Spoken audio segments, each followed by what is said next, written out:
yesterday. You said tomorrow. So just do it!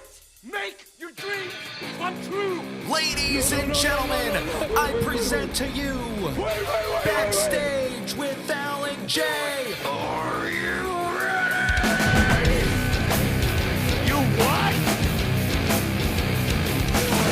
And now, your host, Al Silva. Who?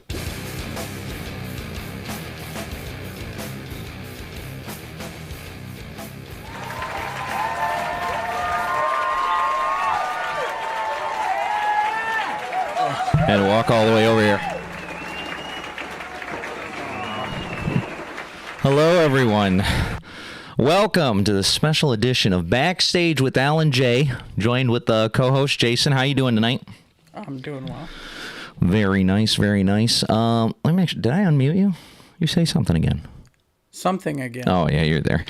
I think my headphones are just quiet. No, I think it's because like sometimes I'm not facing the microphone. But funny, when I get really close, I can hear it like clipping. It's like, oopsie. All right, well, we got a special episode for you. Oh, my dad's already here. Welcome, welcome. As not the thumbnail. The thumbnail's like, oh, what the hell is this? As the title suggested, is Jason leaving? I don't know. We're going to find out in this episode. Could be. You got to stay tuned to the end. No, just joking. So tonight is Jason's last night in the United States of America. Not forever, but, you know, for the foreseeable future here. And I said, man, we got to go live one more time here while he's in the same room. And I thought about it. I was like, oh, I should have had the room cam on so I could prove we were in the same room this whole time. But from now on, I'm going to try to replicate this if we can green screen it or something. It's like, it looked like he never left. He'll just join remotely. We started this show remote. We started it when he was in Texas on the last channel. So, you know, we're just going back to the remote world. Yeah, that's how we are. We're in a digital future anyway, so. Eventually there will be holograms and all that stuff. Yeah. But for now, we got to, green screen. Or like we were talking about, like, maybe there's just AI us's. You know, you think you're watching the human ones. Like, there'll be certain episodes where it'll be really us, and then certain episodes where it's just AI us, and then it's up to you guys to find, like, hey, is this episode AI? But maybe if it does a good enough job, it's like, you guys don't even know. And you get entertained either way, which would be pretty sick. Maybe this has been AI the whole time, and we're just making a budget cut, and all right, we'll show my place in the Czech Republic, I suppose. There it is. That could be true as well. And so what I was thinking was, for this episode, I was like, I don't even want to, Facebook is working. I forgot I had to put in a title. Hang on. Title is required. Is Jason leaving?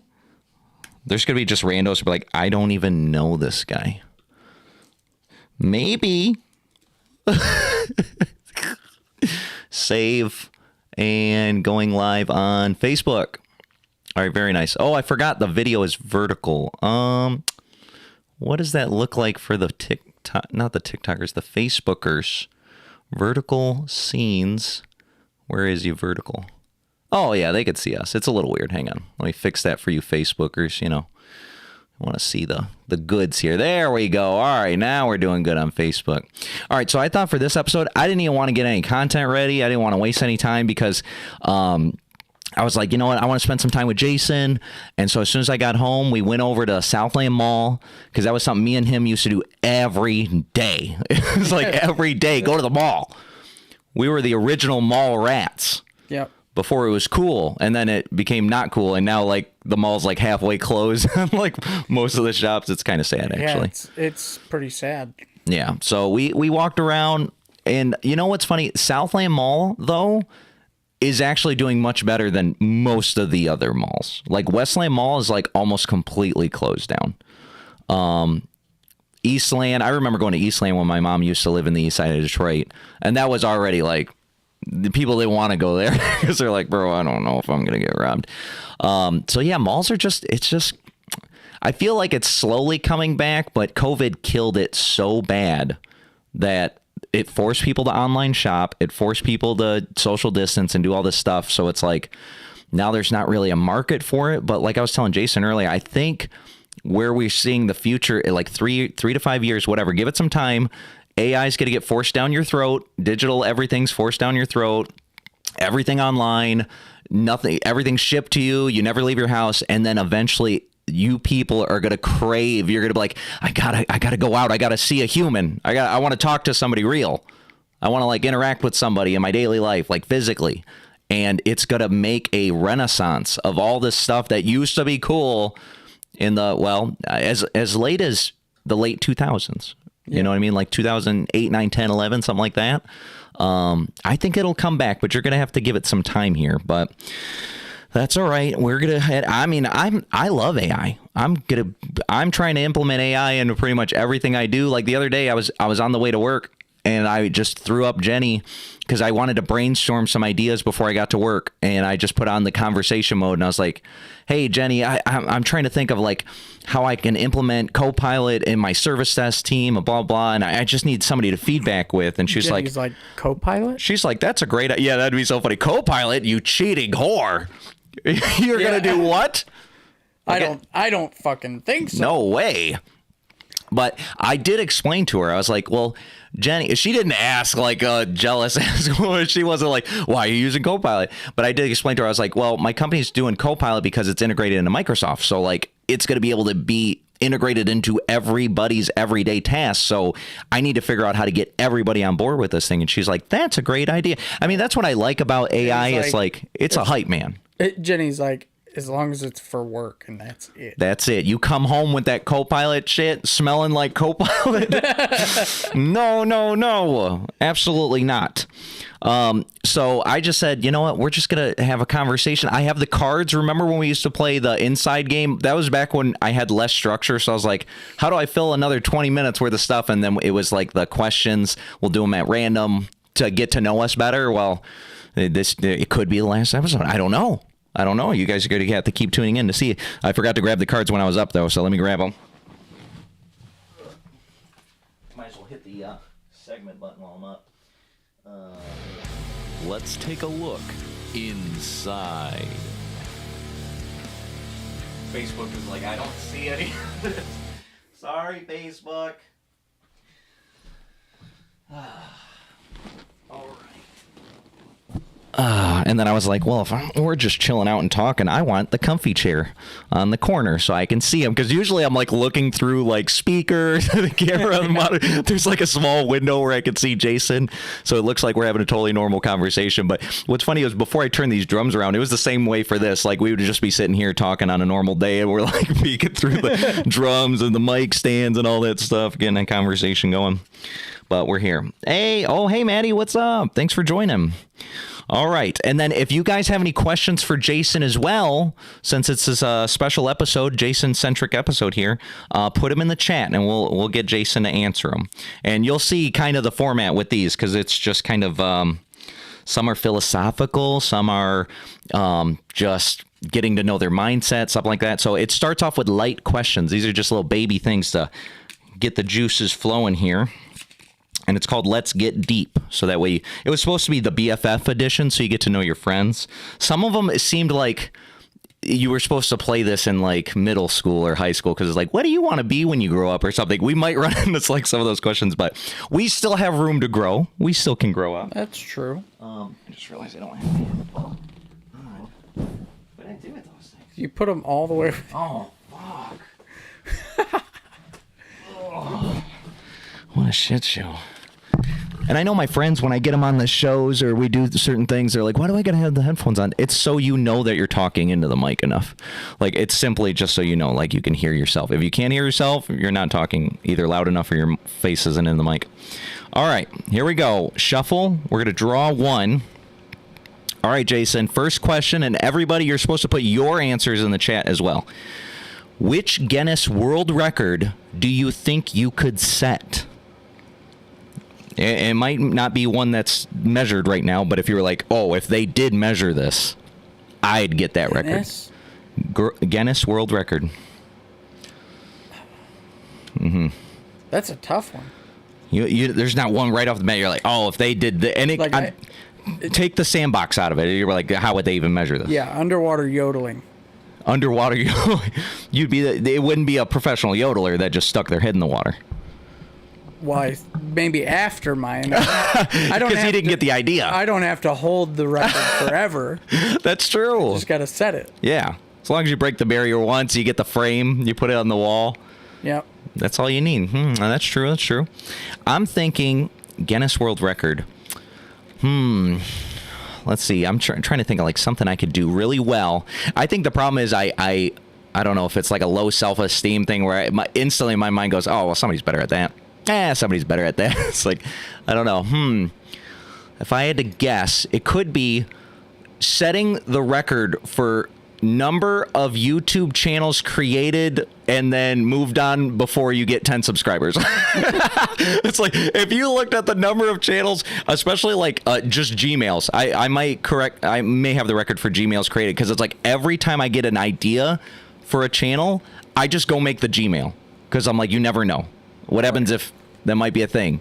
And so that was the one move that changed it all. Yeah. Or, what happens if we go to get that idea, we finally go, all right, let's implement that idea. And then we go to get the Gmail and it's taken. So I'm like, no, we got to have it ready. Well, we've done that. Like, actually, even when we were ahead, still had some of them taken. Yeah. Yeah. Because that's the thing about ideas. It's like, you don't know when somebody's going to get to it first. That's why. I wonder how many people think the way you do and go like, just get got to get the Gmail. We're all fighting for the first idea. I think that's why they need to implement, and Yahoo did this, but I don't think Gmail did it yet, where it's basically like, if you haven't had your email active for X amount of years, we're taking it back. We're taking it back. And that makes sense, because it's like you got people like me just hoarding Gmails for no good reason. But what's funny is people with websites, people do that for websites, and they literally do it as a financial gain. They're like, I got an idea for a name, or maybe there's going to be something that somebody's going to do. They go and buy the .com, the domain name, and then they wait for somebody to go, oh, I want to do that. Oh, it's taken. Who owns it? And then you reach out to the owner, and then you offer him money. You say, hey, how much for that?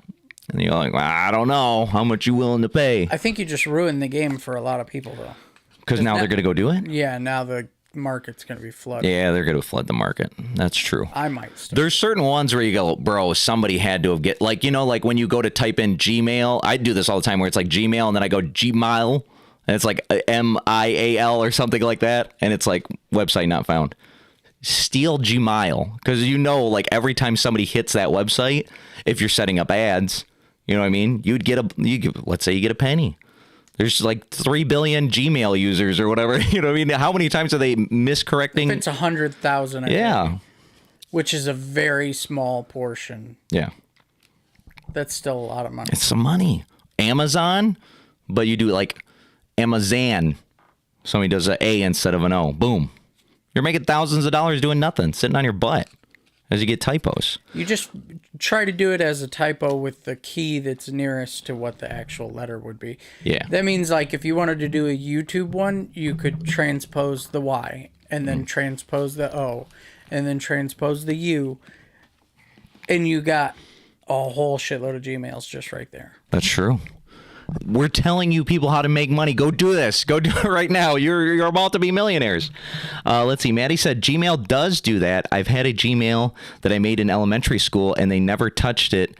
And I never touched it, and then it got deactivated like 2 months ago. Well, that's good. Now now is the time to get the Gmail and the. Well, here's the thing. The Amazon. If I get it before you do, yeah, how much are you willing to reclaim your Gmail? It's like blackmail. It's like, hey, I'm going to get this thing. Or no, is it extortion? Is it like if you want this thing, you got to pay for it? I think that's extortion. Well, extortion is also. Or I'll break your legs. Yeah. Is that the actual? That's the extra butter on the bread for that one. All right, let's see here. Another one. Are you for or against pickles? For. You're for pickles. I do have pickle favorites though. What are your pickle favorites? Normal pickles.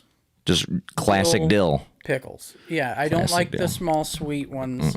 Sweets are weird. I don't even really like the small sour ones because it's like they always have like this ridiculously thick skin and it's mostly skin. So you're like working real hard for like less of the normal flavor that you would want to get. Yeah. I don't like, I mean, I'll eat them. Obviously, most places when they give you a pickle, it's like pre-sliced. But like, I don't like to buy the jar of pre-sliced pickles. I feel like they're soggier. You know what I mean? Because they're all cut up. Yeah, you got to get the wedges. You get like the whole pickle. I want the whole pickle.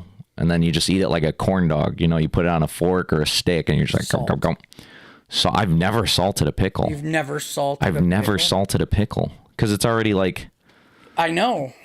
That's the next level. It's like because it's already salty. You don't get more salt flavor. It just kind of like evens out, but you get more like it's like a warm flavor. If that makes any sense. No, that's crazy. Yeah. Warm. Next thing you're like, you ever dipped a pickle in honey? You're like, is it salt, sour, tangy, sweet? I've known a lot of people to put salt or sugar on watermelon. See, sugar on watermelon makes sense. Salt sounds weird too. Salt sounds weird. It's watermelon. Probably more common.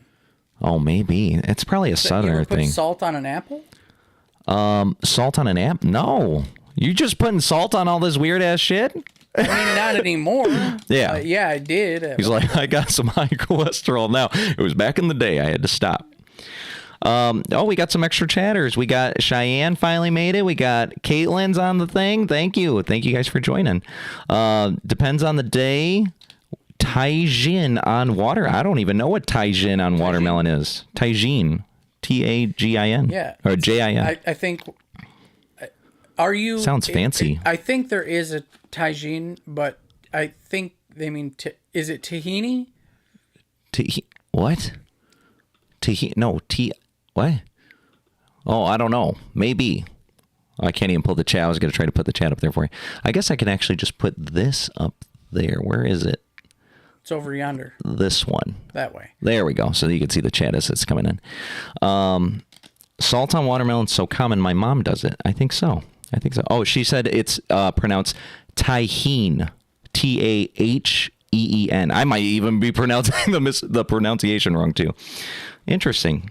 Like in margaritas.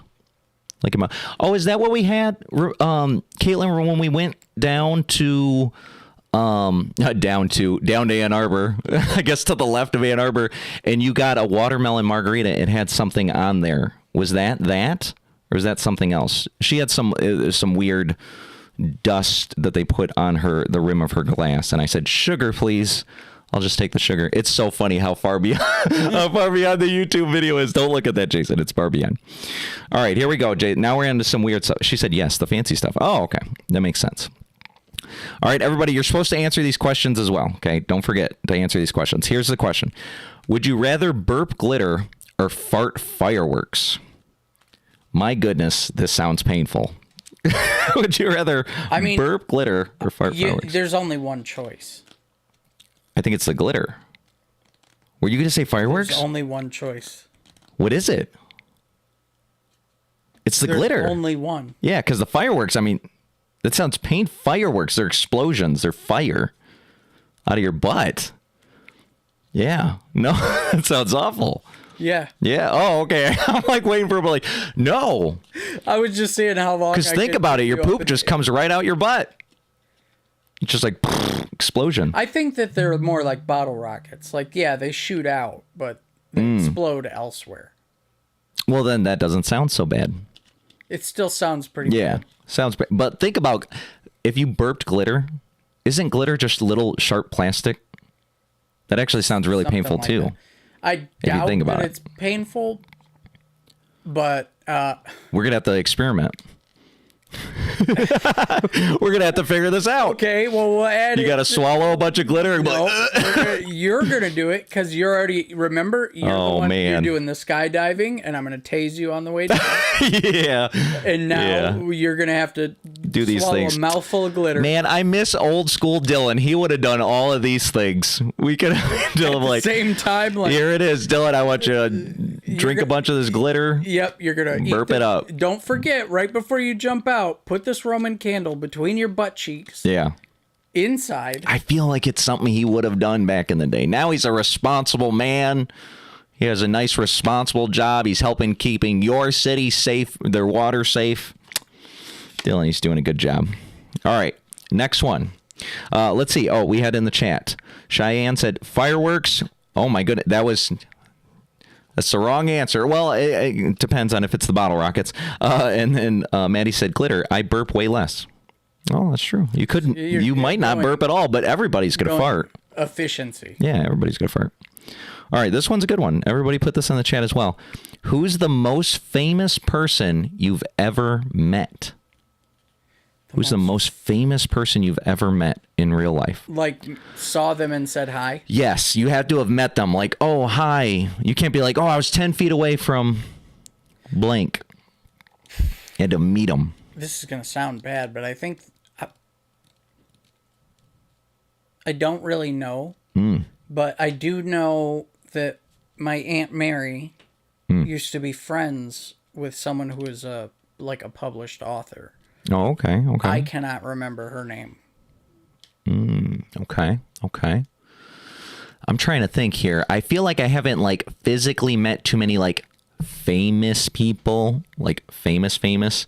There's certain people that I go, well, that qualifies. I'm pretty sure I met Mayor Kwame Kilpatrick. What you call him famous? I don't know. He's kind of a super criminal at this point. It's like famous and infamous interchangeable. Infamous, yeah. Well, I think if many people know them, if you could just say it and then into the internet and many people would know them, you'd be like, okay, that's famous. I'm trying to think of like actively like, oh yes, how are you, and any sort of like actual interaction with it. And I feel like I haven't met much of anything like famous wise. Well, if meeting can also include the digital space, then some of the dudes from the FaZe clan. They were in a game? Yeah, I've played with them in the past.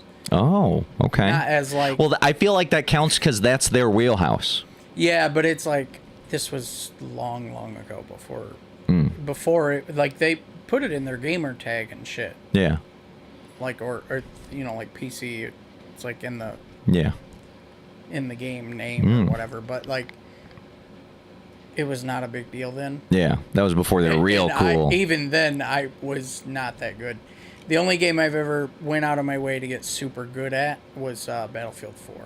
Battlefield 4. I think we talked about that one. Solid stuff. Man, I haven't played a video. I was even thinking about that the other day. I was like, kind of want to pop on an Apex or an Overwatch, just like pop in, see how it's going here. But it's like, I just never think about it. Let's see here. And Cheyenne said, I like chaos. Maddie said, I met Mark Hoppus at the strip club in Las Vegas on my 16th birthday. I'm sorry. I saw strip and I automatically added the club. And then when I read the 16th birthday, I said, oh, hang on, something's not adding up. She met Mark Hoppus at the strip, at the Las Vegas strip, the big road on your 16th birthday. I had so many questions. I said, at the strip club on your 16th. Oh, no, there's something bad. Maddie was like, I used to dance back in the day. Let's see here. That's awesome. That's freaking awesome. Mark Hoppus. That makes me think, though, technically, now I realize I would say the most famous person I met was Jonathan.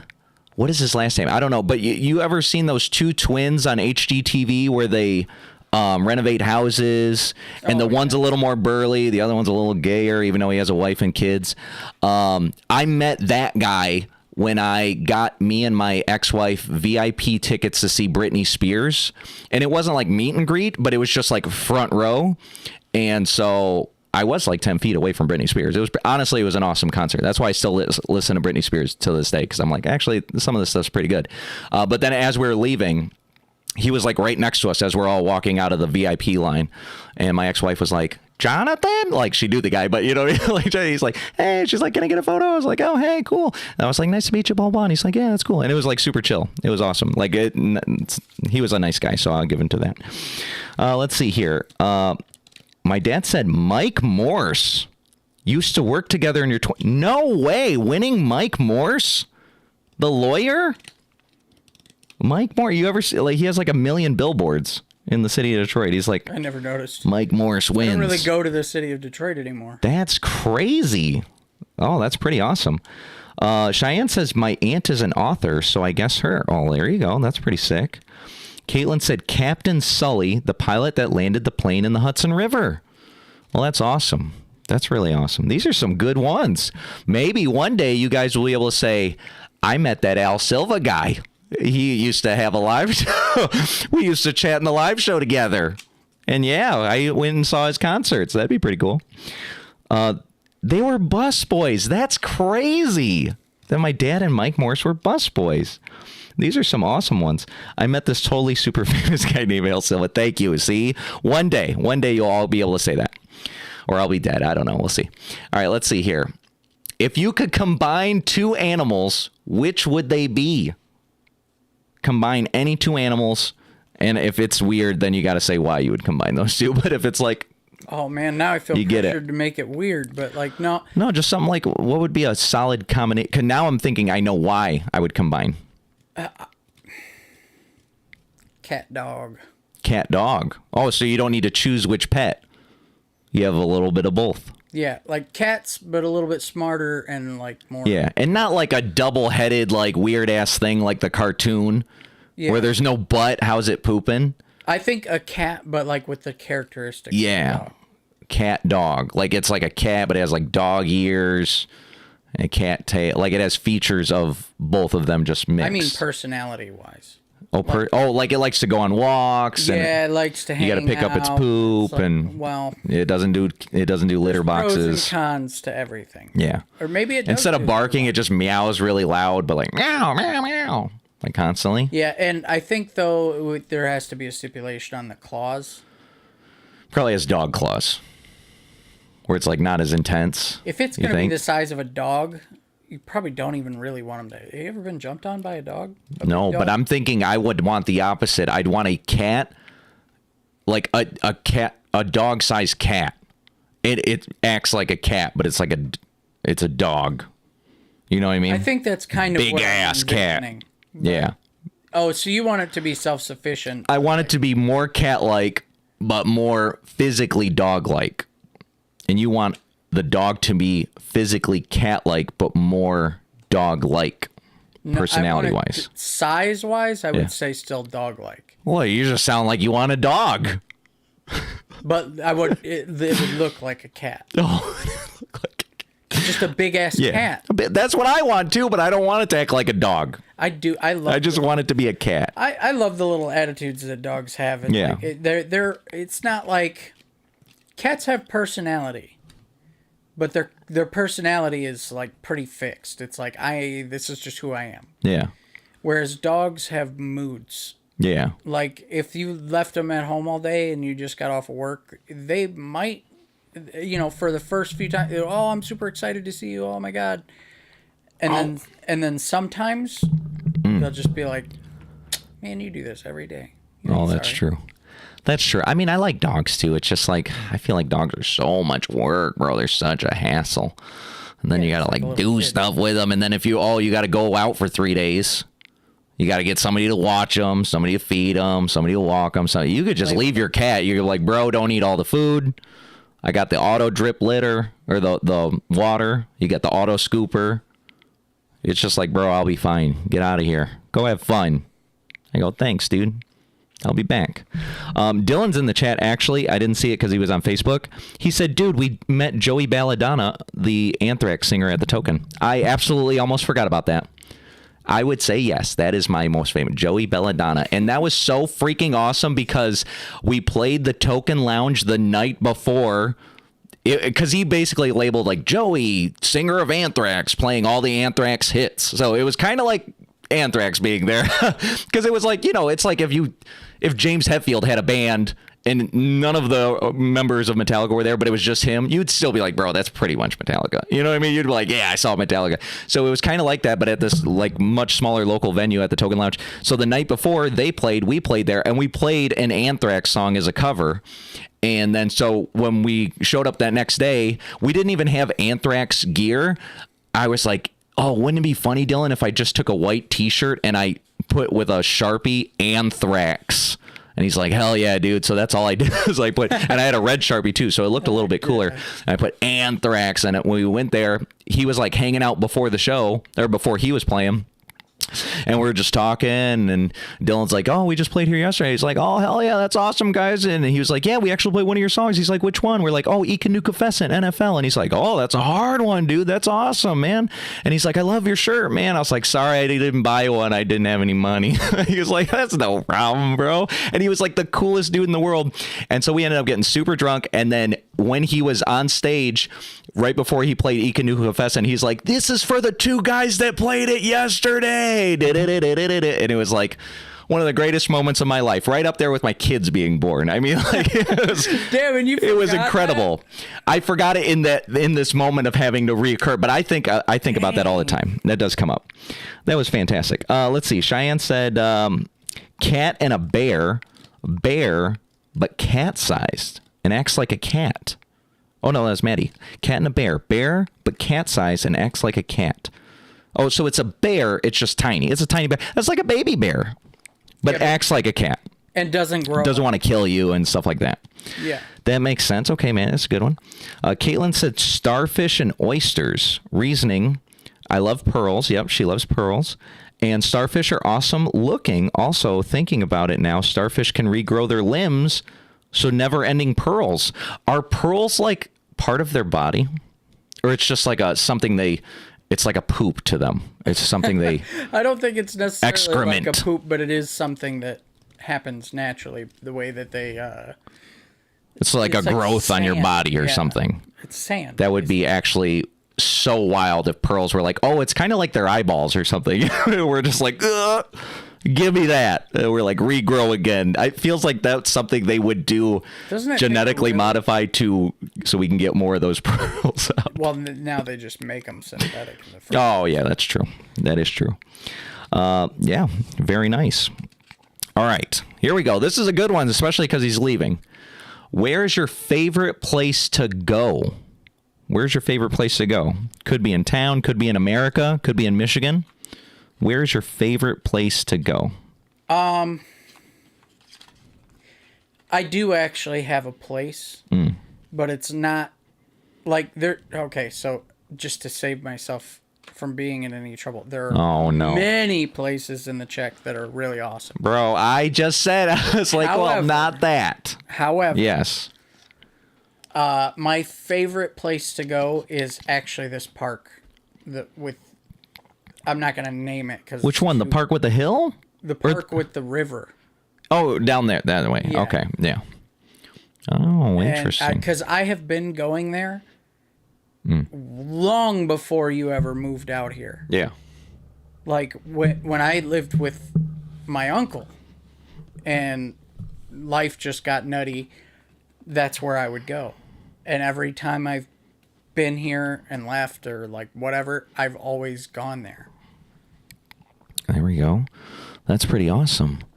And that's just such a small world moment that the fact that I ended up getting a place here and it's like down the street from really that. It was. And then some of the places that you were looking at were also like, yeah. Like, damn, I haven't even thought about these places, but shit, that's like pure nostalgia. That's true. I'm trying to think of like a specific place. It's like my favorite place. I feel like there's not a one that's like standing out to me like, oh, I'd love going to this place in particular. There's so many things that I love going, like when we went to the mall today, like Best Buy. Yeah. Like Best Buy is like one of my favorite places to go to because it was like back in the day. I mean, it's the same now, but it's like got no money for nothing, right? And so you're walking around and you're looking at TVs and computers and the refrigerators and the stoves, and you're just like, oh man, one day this would be cool. Oh, look at this stuff, and you're just looking at the technology and what's coming out and stuff like that, and it's just a cool place. I'm so glad that Best Buy is still kicking because, you know, you got to think of Circuit City and like all the other ones that Radio Shack, all these other cool electronic places that. Center. Yeah, they're all gone. The other one was like Play something. I can't remember. There were so many. They're gone. They're consolidated. Best Buy is like, bro, as long as it's just us, we'll be able to. We can compete against Amazon and Walmart and stuff. But you got to make sure nobody else opens an electronics store. Competing. I think they're just staying afloat. You know. Yeah. Like they're like, yeah, we can keep the doors open. Right. I mean, that's because they have so many big ticket items. that they just got to sell probably a few big ticket, a few $4,000 TVs, and they're like, all right, we'll be all right. Plus, there's certain electronics or like gadgets and things like that that you want right now. You don't want to, even overnight shipping is too slow. Where it's like, I know a place. I can go get it right now. Yeah. Like I could be back in an hour. That's how excited you are for this particular thing. Yeah. You would go there and just get it. Yeah. No, I totally get that. Let's see here. Maddie said, oh, mine whenever you end up playing. Oh, that's a great answer. That's an AA+. I agree. Hopefully you can make it out to Cinco de Mayo. It's like all the greatest bands in Metro Detroit all in one big old cluster. It'll be pretty cool. Plus, I'm doing sound the whole day, so I'm going to be there from open to close. She also said, or the beach in Lexington. Is that Lexington, Kentucky? Or is there a Lexington, Michigan? I think there is a Lexington, Michigan. I have no idea. Caitlin said office supply store. I'm weird. That's not weird. I like Staples. I appreciate a good Parker jogger. I like a Staples, a FedEx. You know, I was going to FedEx all the time for a little bit because I felt like I can't remember why I was laminating so much, but it was like I had so much to laminate all the time. I'd be going to freaking FedEx Kinko's like every other day. Lexington here up north by Port Huron. It sounds so familiar. I feel like my dad took us camping around, like, that sounds so familiar. He's going to put in the chat if that's true. I think we went camping in Lexington. Let's see here. Making sure I got everybody. Nobody's left out. All right, very nice. All right, we're going to move on to some big questions here. These are just slightly more thought-provoking. Oh, I don't want to ban anybody. All right, no, don't ban anybody. All right, here we go. And this is for the dog people out there, too. Imagine you could teach a dog to do anything a human could do. What would you teach your dog to do first? Now, I'm going to let you think about that for a split second because I keep forgetting I have Facebook here and I'm realizing Rachel was in the chat here. Thank you, Rachel, for joining. Appreciate it. She said her favorite place to go is church. Absolutely. Love going to that place. For me, it's like... I'm so excited to go there, and it's like once I get in there, I'm like, man, I could be here all day. And then it's like it wraps up in an hour. And I know, like, when I take my kids, they're like, how long is this thing? I appreciate that they'll go just for me, but it's like, for me, it's like, I feel like it's not long enough. And I remember going to church with my grandma when I was a little kid, and it's the same thing my kids are feeling, like, how long is this thing? Oh, it's never ending. And now it's like, it's over in 2 seconds. And she said, I also enjoy going to the kitchen too. Well, there you go. I enjoy going to the kitchen as well. It's a great place to be. All right, so if you could teach your dog to do anything a human could do, what would you teach your dog to do first? I think cook. Ooh, that's a good one. And the main reason is it kind of solves that problem of like being able to leave him alone. You know? Oh, like you're saying to cook for himself? Yeah, just to like figure his own shit out. I was thinking so you could have a butler dog. No, I would struggle to treat a dog like that. You'd be like, Rocky, can you make sure to have dinner ready before I get home, bro? I'll take you out for a walk only if you have that dinner on the table. Right. No, it's more so like because I think even an 8-hour shift is pretty long for a dog. Yeah. Like they're like, I gotta go outside, you know, like it's a lot. So teaching them at least one thing to take care of themselves would be kind of cool. My dad said, close the door. There you go. I'm like, does that mean he's like, I like being at home? Or is there a door open that I can't see on the camera? No, I think he's saying he would teach his dog. Oh, to close the door. I was thinking for the last one, he's like, home. I close the door. My favorite place to be.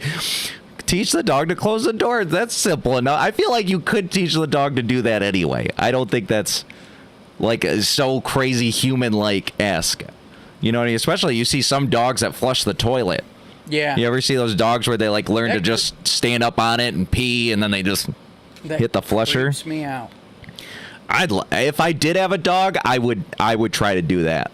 I'd be like, bro, I don't want to have to walk you all the time, dude. I'll walk you sometimes, but if you got to go poop and I already walked you like an hour ago. You got to go to the bathroom. You got to poop and pee on the toilet like a human being. That's fair. Yeah, I think so. I think that'd be fine. He said, I've tried for years. He's like, El Toro, shut the damn door. El Toro's like, I don't know what that means. All right, let's see here. Come up with a really good excuse for getting home late from a friend's house. This one's weird. A really good excuse for coming home late. I don't think I'd need an excuse. I think it would be. We've said this one already. We were playing Yu-Gi-Oh. That was literally what I was just thinking. It's not even an excuse. I'd be like, you don't understand. Each round, it takes like an hour. Yeah, we time ourselves because we do try to make it faster. Yeah, trying to get faster, but it's just, I don't know. When you're going, like, so we went to a tournament last week, and tournament rules are you play a match of 3 games, 3 rounds, right? And so the whole match of the best of 3 can only be 50 minutes. And I'm like, that's insane, because every time me and Jason play, one little round is like an hour and a half. Yeah, so I'm like, this could take 4.5 hours. We're thinkers, you know? Yeah, we're like constantly, and then we're always like, oh, well, you know, not giving up. So it's like, you're just battling back and forth. But you go to the tournament, it's like, you do a turn, they do a turn, and then you're like, I lost this one. All right, let's go to the next game. It's like boom, boom, boom, boom, and go. So I'm trying to get better at that as well. Your opponents will be like, scoop. Yeah. Caitlin fell asleep. Falling asleep, that does happen here. Maddie said I fell asleep, which probably wouldn't be a lie. We didn't say these had to be lies, everybody. They don't have to be lies. It's just, you know, hey, what's probably the biggest excuse you're going to have? Or honestly, with me and Jason, even when we were playing Yu-Gi-Oh, it'd be like, we just started talking. You know, it's like, we existed that's it. in the same vicinity for more than 5 minutes. Like what we're doing right now with like these cards or whatever. When we first started the show, there was no content. There was literally no content. I just had the cameras up. I hit record, and then I was like, hey, man, so, you know, you ever thought about, like, the first guy that invented a straw? You know what I mean? And we would just have conversations for, like, 4 hours from nothing. The thing is, like, that was supposed to be the show. Yeah. We did this anyway. Yeah.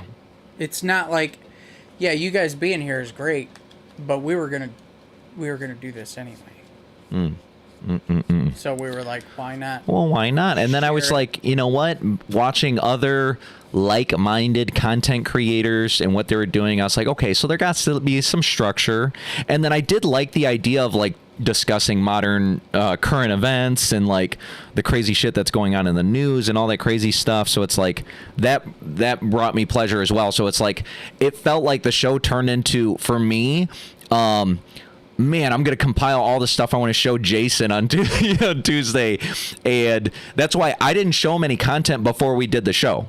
It's like all the clip, you know how like you might send your friends clips and like, oh, check this out or whatever. I wouldn't send him nothing. I'm just showing him on the show. This is my version of sending it. Could you imagine like just sitting down your friend one day a week and be like, all right, here's the 50 clips I saved for you. Meme, check yeah. And you just like forcing him to watch every clip. That's what I was doing. This is what that show was. It was just me forcing Jason to watch clips. Because I figured he's basically you guys. He's the audience. He's finding this out as you guys do, as you're seeing the stuff, which is pretty cool.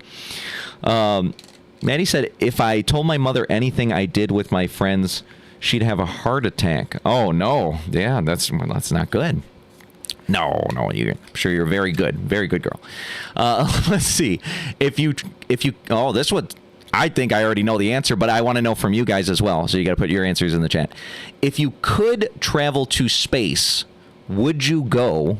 Why or why not? So let's say Jeffrey Bezos goes, hey man, or Elon Musk, because they're both doing the thing. We're opening this up. It's free. All you got to do is like sign some waivers. We're sending people round trips to space. Are you signing up for that? Yeah. Yeah. You would go. You wouldn't hesitate. Yeah. What happens if it was like trips to Mars and you may not come back? Like the idea is you come back, right? But it's like, you are going to Mars. Think about that for a minute. Yeah. When people go to the moon and come back, it's like, well, You know, they used to be like, oh, yeah, you come back from space and everybody's all old and, like, everything's crazy. Yeah, like Interstellar or whatever. Where it's like by the time they come back, they went to well, they didn't go to the moon. They flew around the moon. These guys at the last couple weeks here. Yeah. Yeah. And we're not going to be ancient by the time they get back. No, yeah, they just went boop. But I think Mars... Because I think Mars, what is it, like 6 months away? It's not like ridiculously far. I'm pretty sure it's like less than a year away or something like that. Is it? I'm pretty sure it is. That kind of makes space feel small. Well, it's because you're going like as full-blown fast as you can. But what's funny is like once you get going, it's just inertia with no air resistance. So it's like you don't need to rocket the whole way. So basically you just go woo, and then just cut it. You got to get coast away from anything with a gravitational pull and then just kind of like keep going. Yeah, I guess you would only need the power to like stop. You know, it's like you put on the thrusters to go, and then you need to save a good chunk of thrusters to just, so that way you don't pass so Mars. That you can fly. Because isn't that how they got the satellites like Voyager and stuff like that? That's how they're going so far. It's not like they've been boosting out this whole way. They just kind of went boom, and they've just been zooming ever since. A small glaring aspect of physics that kind of F's that all up. You know how they're like, oh yeah, the Voyager passed through a wall of fire? Yeah, we did a story on that, the heliosphere or whatever. Yeah, and that would cause a significant amount of friction, right? Yeah. That would at There's minimum... the wall of fire, yes.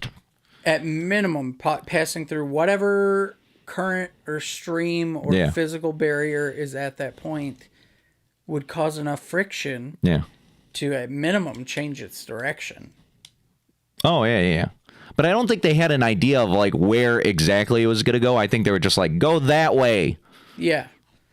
Figure it out. We just want the data. We would know, though, from its transmissions that it did or did not change direction. That's true. So if they said, you're going out, you're going to be the first person to go out the heliosphere. No. You still signing up? No. He's like, I ain't going through that wall of fire. Are you crazy? Maddie said, nah, I don't even like planes. Yeah, I feel like a rocket would be a big jump from the planes as well. Caitlin said, I've never really thought about traveling to space. She's a maybe.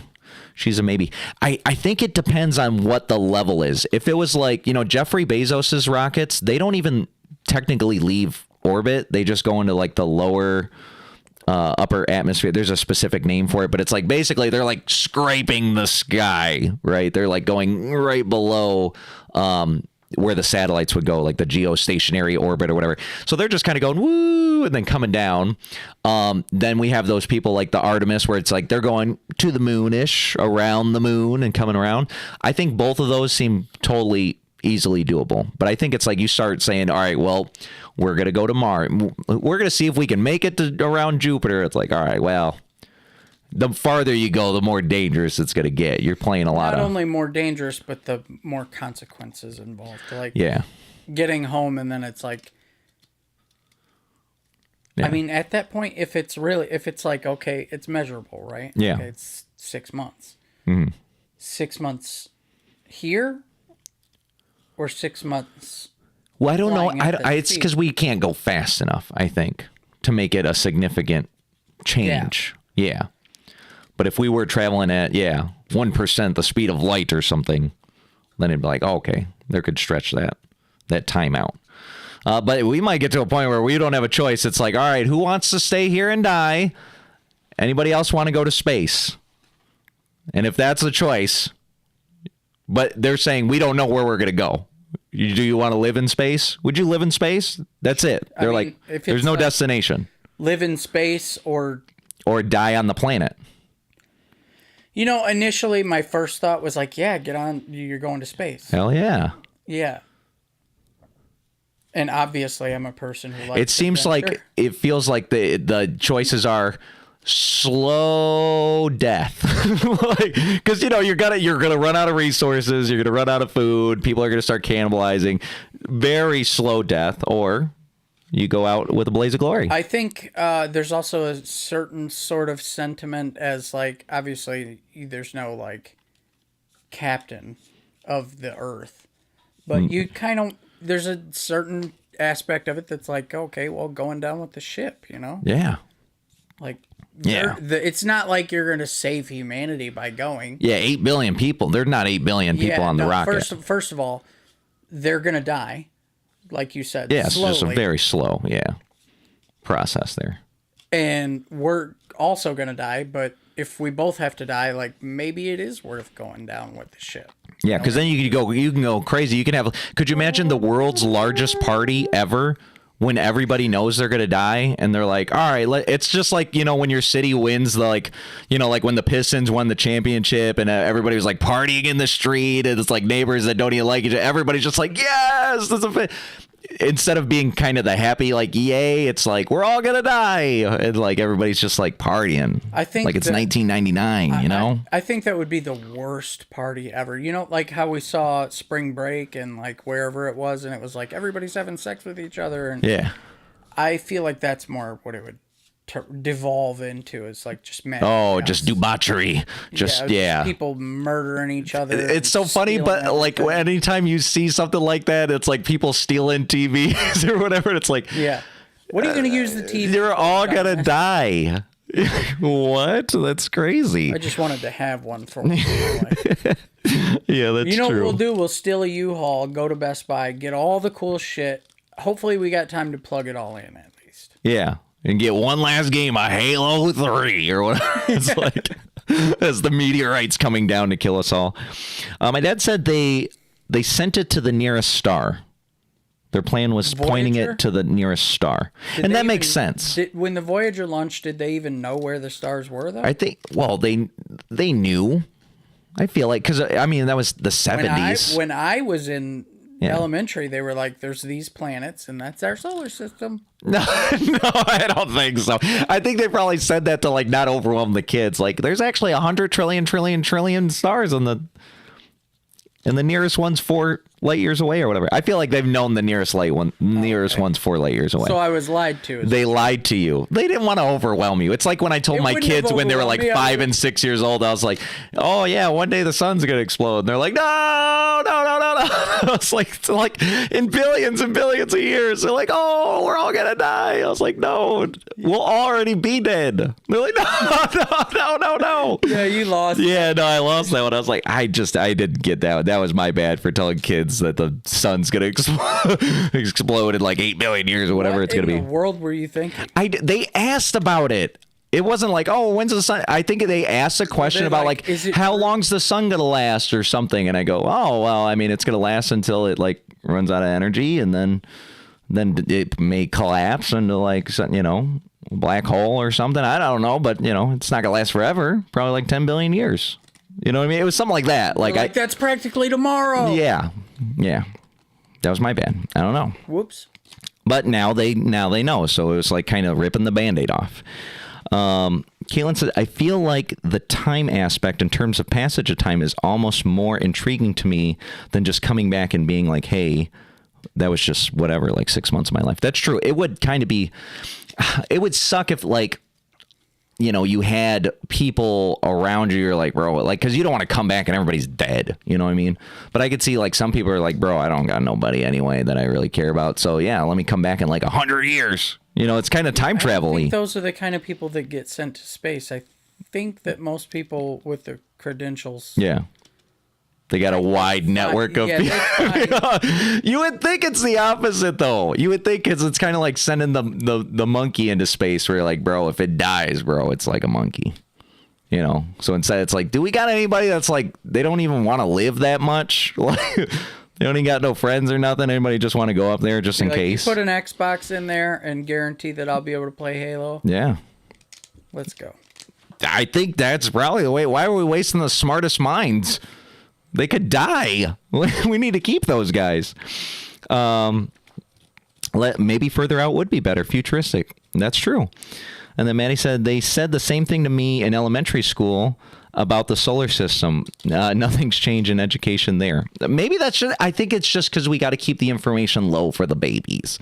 What do they need to know about like in high the school, stars and by stuff? The way, we need to tell you.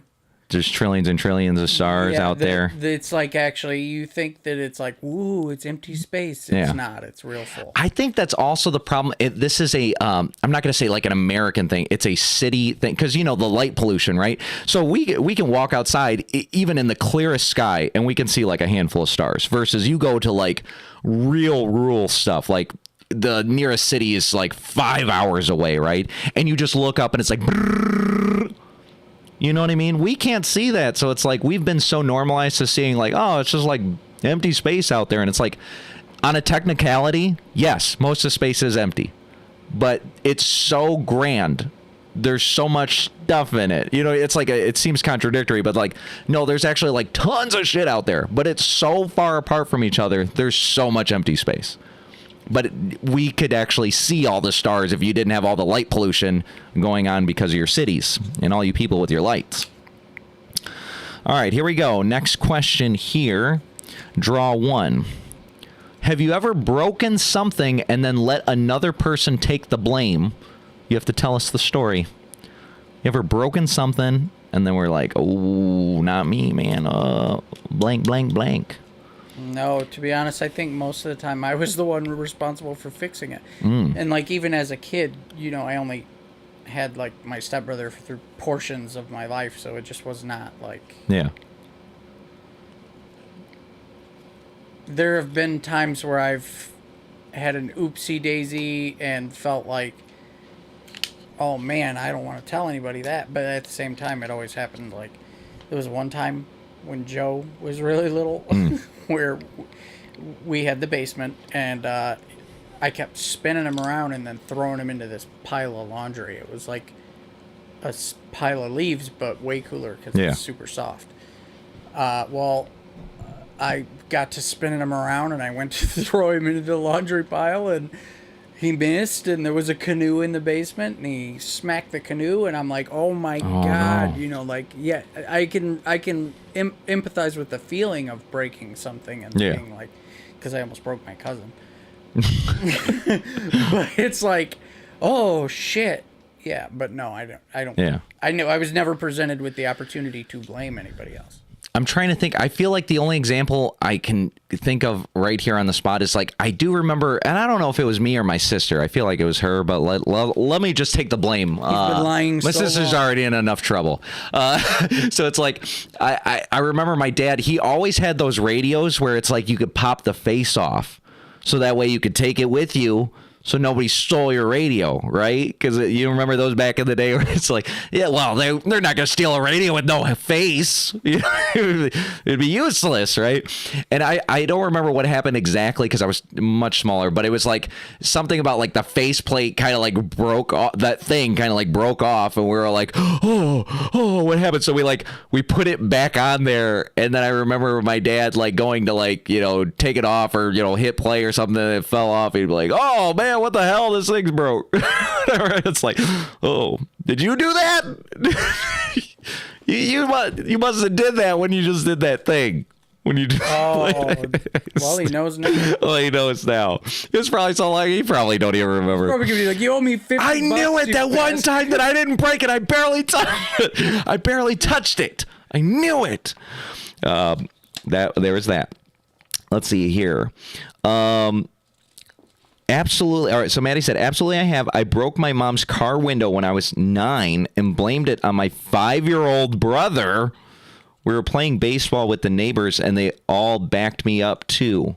Crying face. Mom still doesn't know. Oh, no. Better.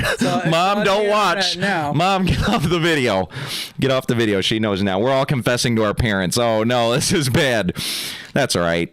Oh, I think only mine's on the stream here. So I'm the only one getting in trouble. Very nice here. Bloop. All right, let's get another one here. All right, here we go. This is a good one. And this is something you can actually implement. And not overnight, but you can if you put your mind to it. If you could be good at something overnight, what would it be?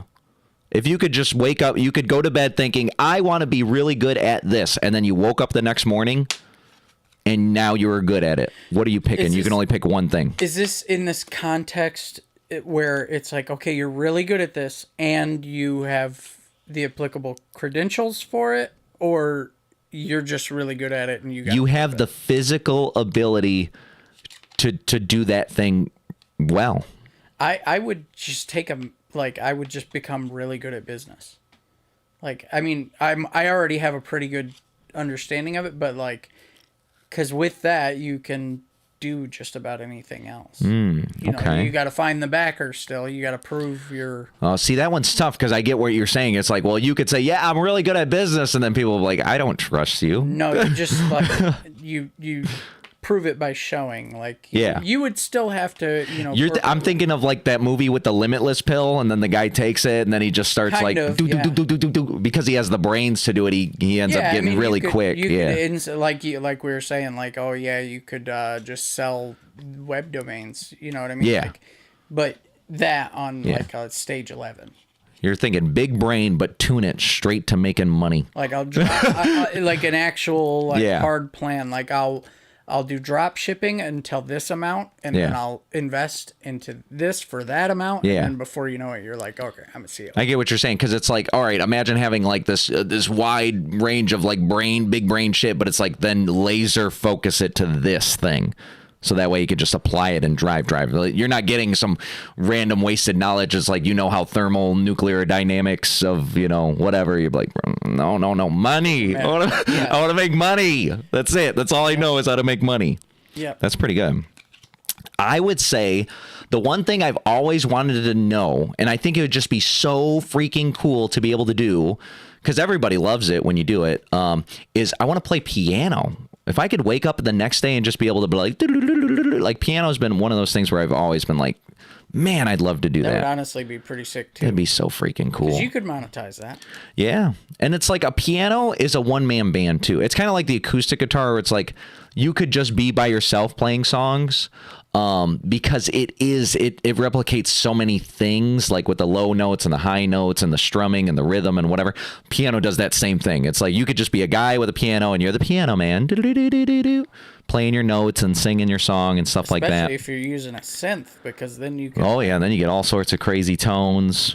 You could be the organ man of the Little Caesars Arena. Be the drummer and the guitarist at the same time. Yeah. It's realistically just getting the separation of your fingers.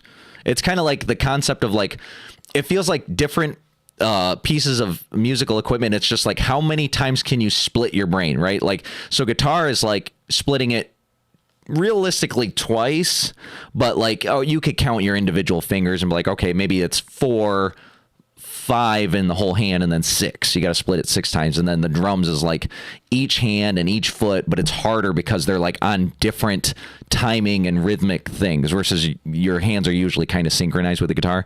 And then piano is like, no, you're going to need 10 individual things that have to fire off differently. Well, you also have pedals too. And then you got the pedals too. You got the sustain and all that other stuff. So it's like, yeah, there's a lot going on there that it's just, and that's like your fingers are like the one thing where it's like, I feel like it's really hard to really differentiate those. Cause think about it, like right now, I'm sure you guys can do this at home where it's like, you ever tried to like, just like only like open up 2 fingers at a time or like figure out, and it's like certain ones, they just don't want to not come up with another or go down with what it's like. They're kind of connected in a way. Obviously you have your individual joints, but it's like they're just used to doing that. So you need to like really individualize your fingers to really make it happen. Let's see here. Caitlin said ceramic artist. Oh, ceramic artist. That's really good. You're already kind of a ceramic artist with the clay. But I think that is that just a different application of it, or just so you can go to the next level. Yeah, I think like she wants to like I want to make a dragon out of the stuff, and then it has like the scales and stuff. I can see that. My dad said payback's a bit. Man, I've been getting paid back. You don't got to pay back no more.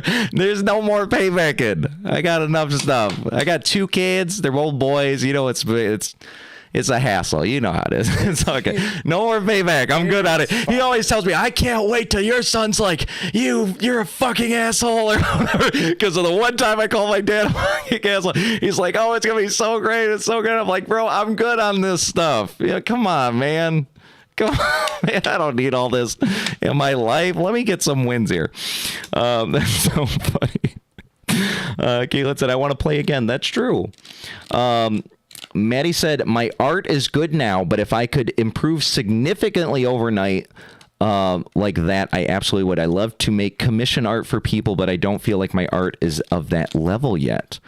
Art is something that, it's like when you see, that's the thing about like art. It's like you could do it really well. And it's like, yeah, that's good. But then think of all those artists that sell their paintings for like millions of dollars. And you're like, is it really well? Or it's like they sell the story of what that art piece means really well. You know, like think of, we did the story about the guy that taped a banana to the wall and it sold for like $10 million. And you're like, bro, there was a taped banana to the wall. But he was like, oh, this represents the passage of time and how like everything in your life will die and wither away no matter the cost or the value you put. Like he had some crazy story to it. So people were like 2 million, 2 million, 3 million, you know, it's like, you just got to sell the art. Art is something that it's also more of an ideation than an application. And also like you got to have you're basically just trying to sell the first 100 people. And then like once people think like, oh, well, this is big. Oh yeah, I'm gonna go bigger, you know. Yeah, that's basically how that goes. But on the commission thing, you are always at that level, because the whole point of like commissions is it's unique. Yeah, like whether it's unique in whatever way matters a lot less than the fact that it is unique. Especially like as we're talking about like the AI stuff, it's like, as I know most of you artists are like, AI, burn it down. But it's like, as more people are using AI art, we talk about the self-correction. There's going to be of a dramatic increase in the demand for like hand-drawn stuff. Like, oh no, it sounds like almost like racist, but in like the computer terms, it's like, no thanks, I want something that a clanker didn't do. You know, it's like, I want something human made. Right. I'm good on that clanker stuff. I wouldn't say that necessarily means to purposely, revert all the way back to stick figures, but no, but just the fact that a human made it. Yeah. Like right now, there's a big drive to push AI because it's like cheaper than hiring a human. But I think at some point we're going to have a self-correction where it goes, all right, everything's AI drawn, everything's AI created, and you could tell right now. You could tell. I mean, so I think that's going to drive forward the process of like, man, does anybody draw anything anymore? I'll pay for that. I'll pay more for that because I want that human element to it. You know what I mean? Talk about going back analog. Right. And beauty is in the eye of the beholder. That is true. And that's the thing about art is like, realistically, it's supposed to be an interpretation of your whatever you're feeling or your emotions or your story or like whatever you're conveying. It's putting a part of yourself out there. And that's why the arts is my favorite thing, because I feel like when you say art, it's applicable to all sorts of stuff. Like, obviously there's music and there's paintings, dancing. I mean, anything, any way of expressing yourself, that's art in a way. And so there's so many applications of that. I can even see certain people saying like, their sport and what they do in their sport is their art, because it's like how they play, how they express themselves through their body in what they're doing. So it's like, bro, I'm totally digging the art. All right, here we go. This is a good question, everybody. If you could travel back in time, when/where would you go? You could travel back in time and you could spend a little bit of time there and then you travel back, so you're not stuck there. Where are you going to go? When and where are you going to go? Any point in time. And it doesn't have to be in a place that you've been to. You're not limited to your own self-experience. So you could say, I wanted to go to 1950s Miami because I wanted to be... check that out. You know what I'm saying? I'm a little bit limited in my experience. That's what I mean. Don't worry about your experience. It's just any time. You can go, but I want the Jurassic period. I want to see the T-Rex. No, I think, I would go back and see my mom again. Okay. I mean? Like that's, but that's why I'm saying like my personal answer is limited by my experience, because it's like, like there's some really cool shit out there. Yeah. And has been throughout time. Yeah. Like being able to see a meteor hit the earth at a specific time. You got to jump out of there before it actually Well, I kills mean, like, you in the past. I'm not talking about the Oh, just any meteor, just like giant a meteor. Yeah, it's just like, oh wow, that was crazy. Yeah. You know, like seeing it, that'd be kind of. That's true. Oh, that's nuts. But yeah, no, I don't think I would Yeah. pass up that opportunity for any of that. That's true. That's true. Okay, that's a great answer. Let's see here. I'm thinking any point in time in the past. I feel like the problem with my thought process is I could think of something and then think of all like the negative repercussions for being there, or like, Well, I have to why would I choose imagine that thing? And then it's like, you're kind of removed from the environment. Like, are you like a ghost? You're like a floaty ghost, and just you could just be there and experience that sort of stuff. Like imagine being there at the Big Bang. That's what I was thinking, like something crazy like that. But how would you do? Yeah, you to just see ghost it. Yeah. Yeah. I was even thinking that before, where it's like, bro, I can't wait. Well, yeah, this sounds bad. It's like, man, I cannot wait to die. But like, when I die, that would be like certain things where it's like, if you're outside of time, because to me, I think that's a disconnect we get with death, and then we think like people are like experiencing time. Well, if it's not in this reality, in this dimension, then this space-time is a physical thing. Time is a physical thing. So if you're outside of that, then time is a dimension you could flip through, I would think. There's some way to interact with it beyond, just like us as a 3-dimensional thing interacting with a 2-dimensional thing, and how we could just kind of flip through it and it wouldn't even notice. So I would think you could kind of go to any point in time. I would love to see that Big Bang. I mean, that's probably like the nuttiest thing that could ever be. What if it's the most boring thing? It's like It just went boop, boop. It's just like it's like a blink. It's real loud. Because when they talk about it, they're like, "Oh, all of this happened in 1/100,000th Google of a second," and then within the next second, it's like this and that. So it's like it was such a fast, crazy expansion. So realistically, yeah, I mean, we're what do we see in 120 frames a second or something? So we'd be like, and it'd be like universe. Pop. You'd be like, oh. Well, that was anticlimactic. I wasted my one trip into the past. You got to see it in slow motion. Yeah. There you go. Then it's like, that's kind of nutty. I think you'd just see like flames and that's it. Like maybe some plasma, Well, that's the thing they also say is like it's so hot and dense that like light couldn't actually like travel through it. So it's like, yeah, I mean, they don't even know because they're like, I don't even within that first like 1/1000th of a second, we can't understand what would happen because it breaks all the laws of physics. But it's like probably did stuff. I mean, that's why you'd want to be there for that. That'd be pretty cool. Let's see. Maddie, nowhere. Elma, I wouldn't want to put myself through the weird shit I'd experience as a woman. With blue hair.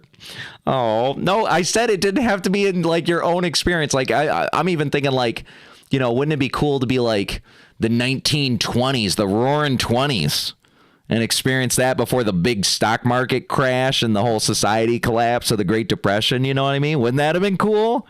Great Gatsby like parties. You're just like partying up. Everybody's all like fancy and stuff. They said this was supposed to be our roaring 20s. When the 2020s came out, but then the COVID dropped and it was like, oh, damn, roaring 20s is off to a really rough start. Now it's 2026 and we're still not roaring yet. I was waiting for the big fancy parties. Well, they're out there. We're just not invited. It's like, they're all. That's the elite. Yeah, that makes sense. Caitlin said Toyota production system circuit 1960s. It's late enough in the time period, but not fully done yet. That's a very niche answer. Very good. Very awesome. Toyota production line. All right, here we go. This one's relevant. Not relevant because I see them here, but it's just like I was actually just talking to my kids about this the other day. Do you believe in ghosts? Ghosts, when people say, oh, this place is haunted, or I saw a ghost or something like that. How do you feel about ghosts? I have had some weird experiences that were very difficult to explain, but I don't dwell on it. Yeah. So the possibility is there. I think it's very possible. Yeah. But I don't understand the interaction. So I'm not trying to you're not going to catch me with a Ouija board. Oh, hell no. You're not going to catch me putting on incense and trying to go all medium on the room. You know, like I'm not. Yeah. I have a respect for it, I would say. Yeah. I was telling my kids, because they were asking me about this. I said, I believe a ghost thing, an entity of a ghost, could be real, but I do not believe these are human spirits. I believe when a human spirit dies, it goes in one of two places as a temporary grounds. Most people don't know that. Like hell doesn't exist right now. That's a crazy concept. I had to learn like much later. It's like it's not here. It's at the end of time. Right now there's a separate place one way and there's a separate place another way, but it's not hell and it's not heaven, which is nuts. But so I think human souls, they go one way or another. I think if there are ghosts, they're demonic spirits. They just can't let go. Yeah, it's like the fallen angels or whatever. Like they are a separate what do they call it? Interdimensional being that's like, bro, I'm trying to interact or whatever. Like I don't know the physics behind it. Obviously we're talking about extra sensory shit that's like, you know, non-tangible or whatever, but I don't think it's human spirits. I would think it's demonic. I would think it's something like that. Because there are demons. So, like, obviously some people could get demon possessed. And what happens if a demon goes to possess somebody and then they can't? Or something. There's some way that they don't do it. And they're like, shit, I'm just in a floaty thing. And I'm just, like, kind of floating. And I'm going to, ooh, you know, whatever. I think that's a possibility. Like, ooh? Yeah. So you're saying if you've run into a ghost, it's probably not friendly. I don't think there are friendly ghosts. I think if it's friendly, it's just a way of like trickery. Like, oh, I'm gonna make it seem calming and this and that, so it can, bust out the Ouija board and I can gain my powers back. Or it's like, I don't think it's friendly in any way. Yeah. In the instance of you're like one or the other direction, but spiritual nonetheless. Mm. Whether it be good or evil, would also be that fourth dimensional being. I could see that being, it's like, because you're in this fourth dimension, you're in this outside of reality thing. There are times where maybe you're kind of like passing through or something. It's like a phasing issue or something. I would concede to that. Or like if you chose to like, this is, like my place, and this is what makes me happy is to look at that time. You know what I mean? Like to look at that and remember it, Yeah. And then you're like, all right, time to go home. Yeah. Well, it's so straight. It's like something we can't measure. So it's like hard to ever prove that, I think. But I think it's, so many people have had an experience with something. So it's like, I feel like you can almost definitively say there's probably something. Right. There's probably something. It's kind of like the aliens. It's like, all right, maybe it's not aliens, but there's something, bro. Like, we know it's something. Is it the government? Is it a secret underwater society? Is it the ancient, Aztecs that are time traveling into the... I don't know what it is, but there's something. And I feel like that with ghosts. Like, I don't know, but it's definitely something. Maddie said, absolutely. And Caitlin said, I honestly don't want to know, and I avoid thinking about it. It's true, because it sounds pretty scary if you think about it. All right, here's a good one. What is the best gift you have ever received? The best gift that at least you can think of. The best gift you can ever received. And it could be for anything and any reason. The best gift. I think I have two locked in here. I have two. I can go two ways with this. Well, I really like... I've had some expensive gifts that I've been like, oh, okay, like that's sick. Pretty sick. You're super excited about it. Yeah. But I've also had some pretty well thought out and meaningful ones. And maybe it's, because of the timing of everything or whatever. But the first one that came to mind was that catapult turtle. Oh, sick. Very nice. Because it's like, it has, and like I said, it could be because, I'm moving and like all of this stuff that it's like really deep and meaningful. The sentimental value, now, yeah. But like, I think even without that, it's still definitely up there. Yeah. Because that's a long throw. Yeah. That's part of the lore. That's Yeah. like a lore builder, which is pretty cool. I remember when I got that, I was sitting on it for months. I was like, every time I'd like come across it, I was like, oh, I cannot wait to kill this cannibal turtle. I was just randomly scrolling across eBay because I wasn't looking for cannibal turtles. I think I searched for like Yu-Gi-Oh for maybe a Blue Eyes. I might have been looking for a Blue Eyes, and then when cannibal, I was like, I gotta have that thing. I gotta. That was pretty sick. All right, I'm gonna give you two answers, okay? Because these are both absolutely true. I'll give you the first one. First one is absolutely my kids. They're the best gift I've ever been given. It was so awesome. I remember both of them the day they were born.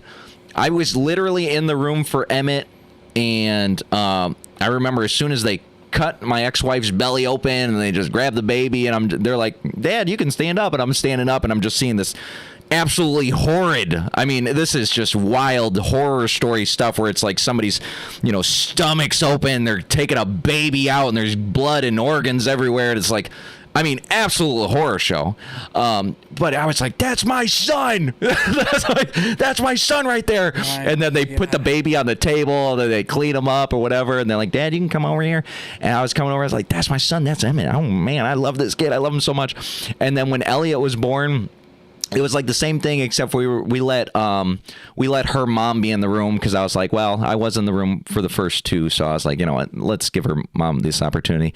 And then so then I got to see him after the operation. So he came out, and I was like, the first thing I did notice, because my ex-wife gets on me, or well, she used to get on me all the time, where she'd be like, she thought it was messed up because the first thing I saw when Elliot was born was he had this big ass bubble in his stomach. It was like this big bubble.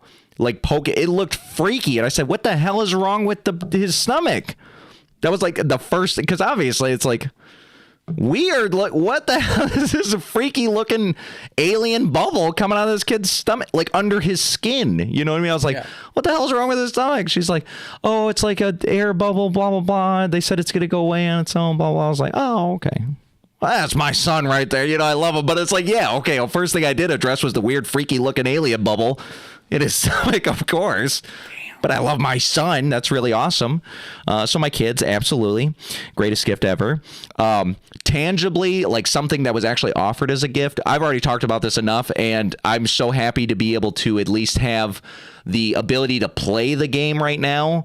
But the Pokemon Yellow Pikachu Edition Game Boy Color. And it has the Pikachu and the Jigglypuff. And I'm trying to think of the third guy that's on there. But that absolutely, I was just like crying, like, oh, this is the greatest thing a day of my life ever. This is so awesome. And so when I had the ability to buy Pokemon Yellow, I bought it, even though I didn't have a Game Boy Color.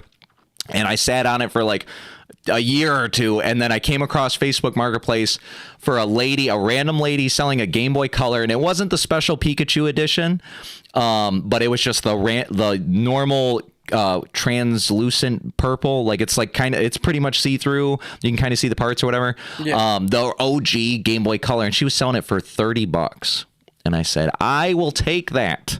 And she's like, all right, first come, first serve. That was the one that a lot of people had, too. Yoink. Because I figured what I could do is they sell the skin, or like not like a tape thing, but yeah, the shell. So you just take apart your Game Boy, and then you put on the CPU and the screen and the guts. You put it in the shell. So one day I'm going to get the shell for the special edition Pikachu thing, and then I'm going to put it on the shelf. Even though every now and then I play the Pokemon Yellow, which is pretty cool. But man, that was such an awesome gift. Let's see in the chat here. My dad, the AK-47. That is awesome.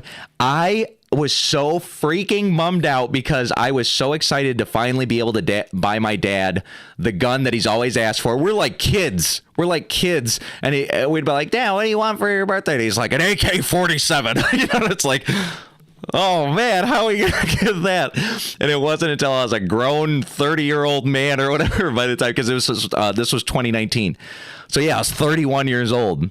And the only way it was just a timing thing where I got a check for like my first check for the working when I went down to Texas, and I already kind of had the first month of the rent paid because you had to pay it up front or whatever, blah, blah, blah. So basically I had like an extra $800. And it was my dad's birthday, and I was coming up for my dad's birthday, and I was like, I'm going to use this check on my dad. I'm going to get him that freaking AK-47 he always wanted. And then I went on Marketplace, and I found a guy. Yeah, I know it sounds really shady. I found a gun on Facebook Marketplace, but yes, I did. I was looking for it. I found a guy. He was a super nice dude, and I had some paperwork to fill out or whatever. And I filled it out, and he's like, here's your gun. I was like, this is freaking sick. And then I went down to the gun store, and I bought a super sweet, like, big-ass case to put it in. And I was super upset because I recorded the moment when I gave the gun to my dad because he had absolutely no idea. Like, no, he was prepared to be disappointed like he is every year. Like, he was like fully prepared for it to be like a box full of sandals or something just lame as hell, is nothing he asked for, right?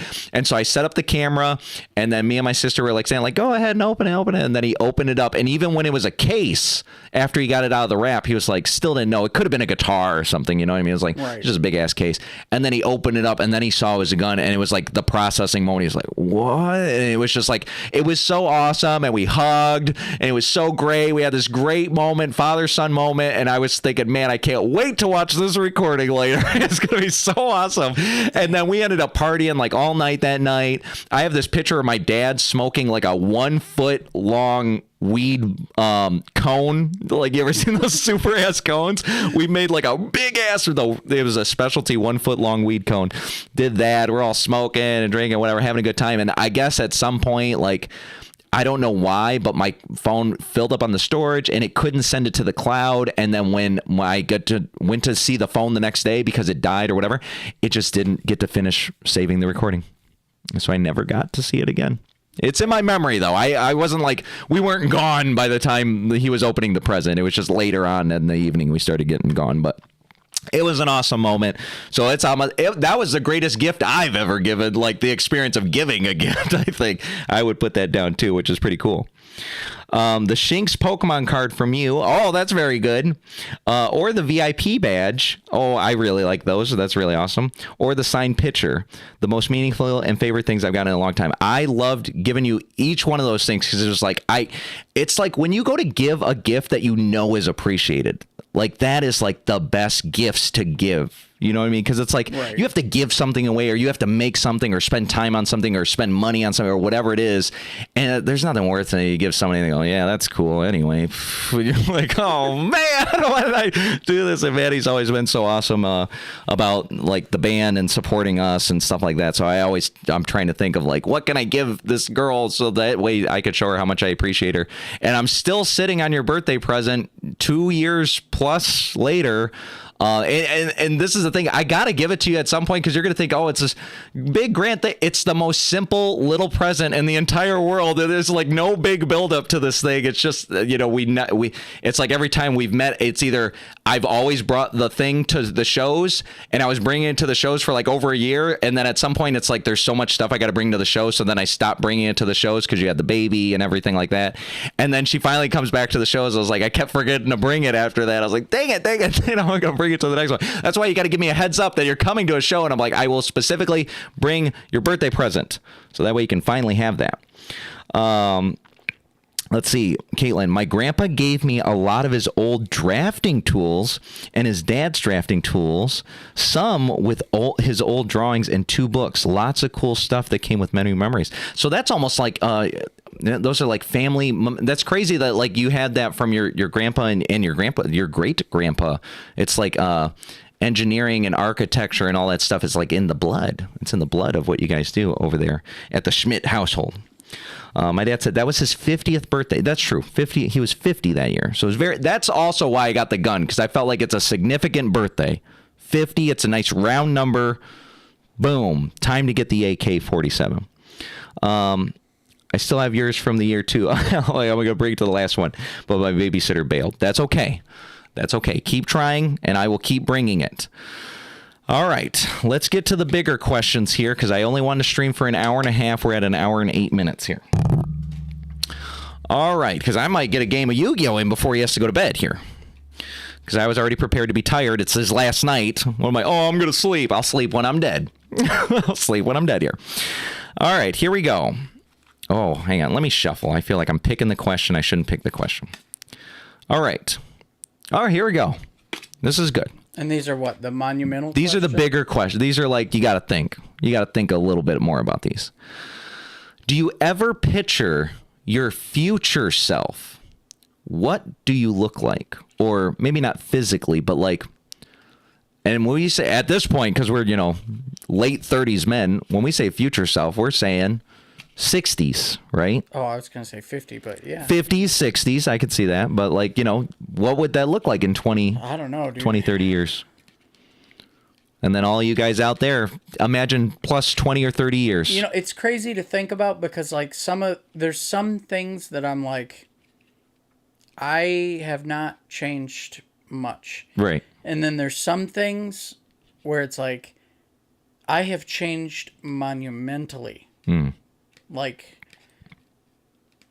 absolutely, totally different person. Like, the 20s me would not have given a shit about space. Mm-hmm.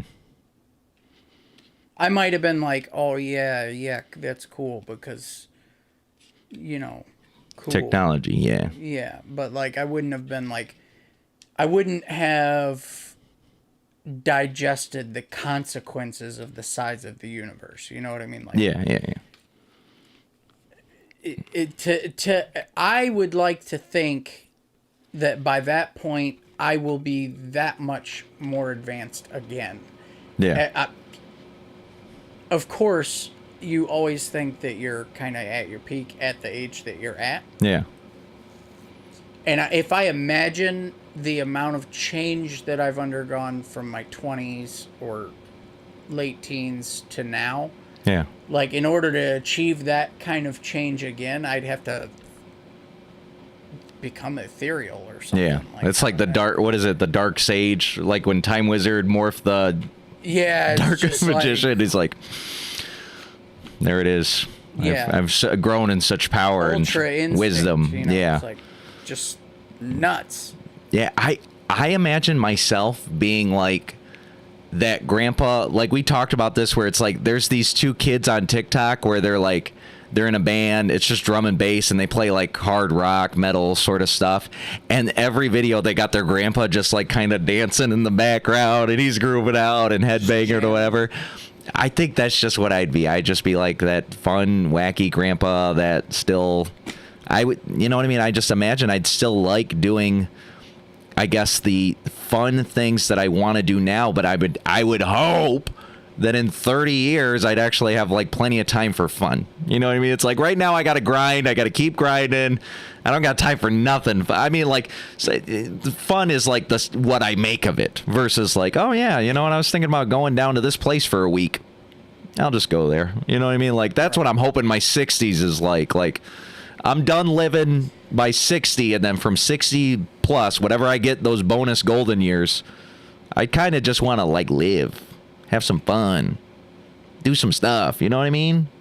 That's what I'm hoping. Just like a fun-loving grandpa that gets to roam around and do stuff and see some stuff. That would be pretty sick.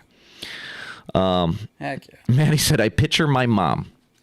Well, I think that's what most of us, it's like, well, you have an idea of what could be your sort of future is like, from your parents. You are a combination of both your parents and then plus your upbringing and whoever else raised you. So it's like you do get that combination of things, but that is something where it's like, well, there is something to explore with that. Like with my dad, it's like, that's why I feel kind of like I got a good shot at this, because like my dad's in his 50s and the guy works out every day, and you got to see this guy. He's probably going to put it in the chat where he has like a sit-up challenge to himself.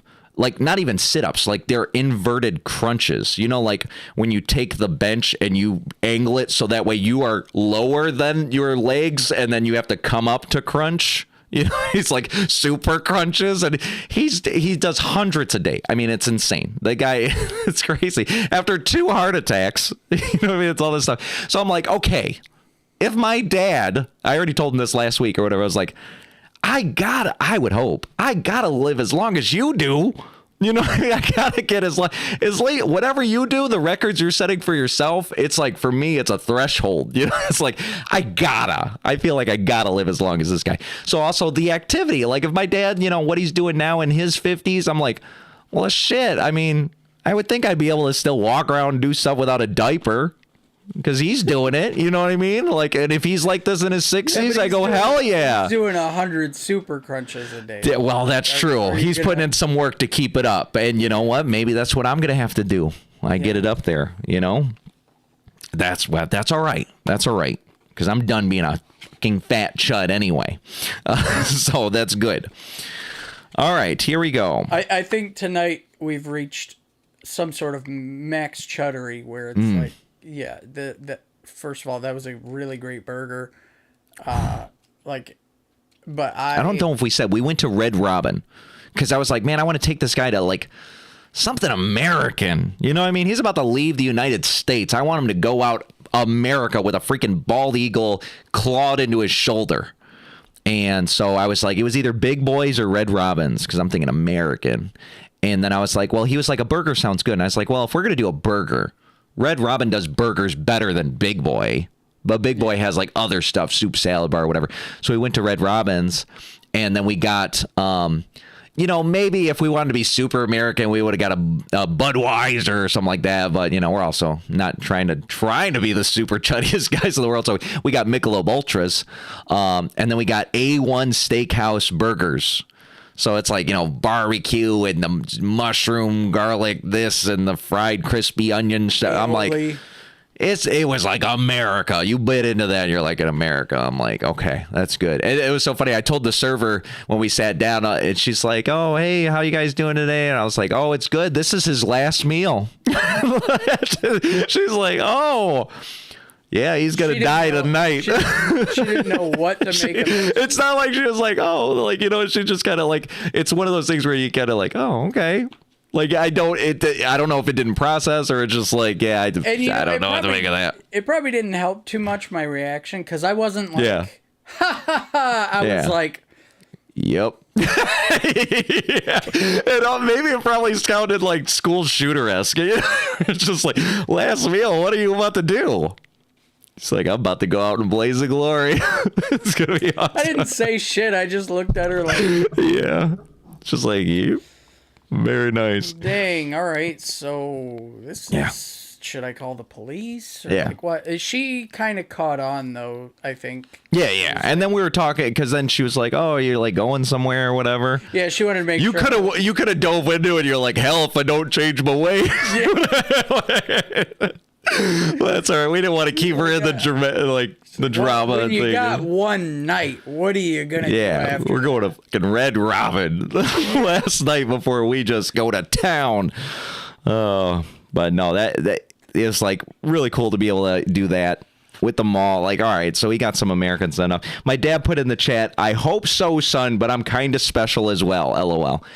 I don't doubt that. My dad is the most unique individual that I've ever obviously met in my entire life. But also I go like, there's certain things that it's a self way down. You know what I mean? Like his doctors are like, please stop smoking. He's like, no, as he's like lifting his weights and he has like 2 cigarettes in his mouth. You know, it's like, I'm like, that's what I mean. I'm like, okay, well, there's certain things that you're doing to counterbalance. So I'm like, well, if I at least... maybe don't do as much of that stuff as you do.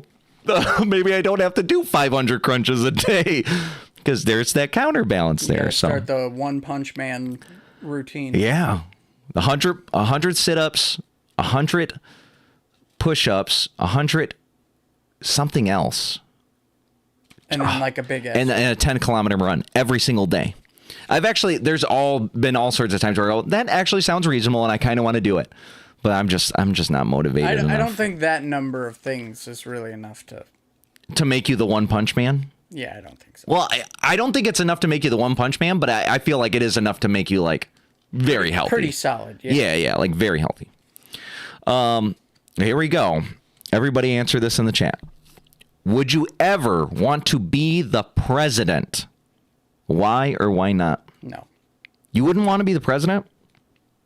Why not? It just doesn't mean the same thing as it did before. you know, Is this before Trump, or you're just saying like back in the day of? No, I think the before period would be before Arnold Schwarzenegger became a governor. I think that was, and I'm not saying like, oh, he did a shit job or like he did or didn't do great. Like whatever he did, he did. And I don't think it affected me at all. I mean, what was he? California? California, yeah. Yeah, I don't think they're doing so hot right now, but I don't think They haven't been doing it in a while. Yeah, I don't know if that's his fault or not, but I think when we started making celebrities politicians, Yeah.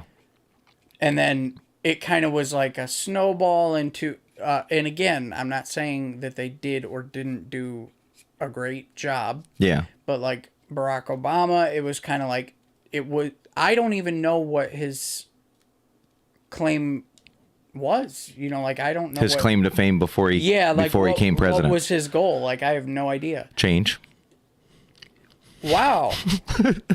Wow. That was the thing. There was change and also hope.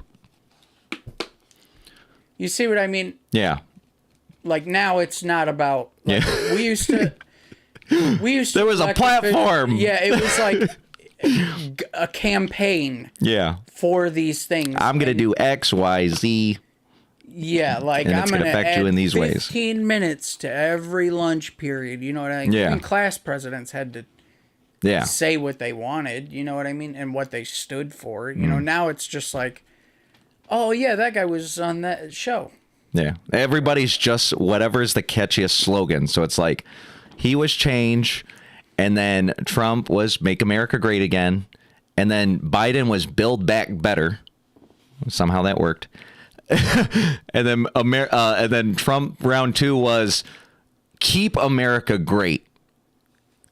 Because he couldn't use make America great because he's like, well, I think I done that the first time, so we're just gonna keep it going. But then he also was like, Biden ruined everything. Yeah, it's so like, that's why they still use make America great again, because they're like, well, we feel like we gotta also make up for some of that Biden era stuff. But he had to have a new slogan, and at first it was keep America great. But it's not as catchy. I don't know what the catalyst of all of that was, as far as like, did the educational system fail us? Was it just like awareness? Was it media swayed everything in certain directions? I think it's just the end result of a two-party system where you have to choose, especially as the candidates degrade, you're just choosing either the lesser of two evils or the one, they call it like a one policy voter, right? Where it's just like, bro, this is the only thing I care about. Whatever candidate does that, I don't give a shit about the rest.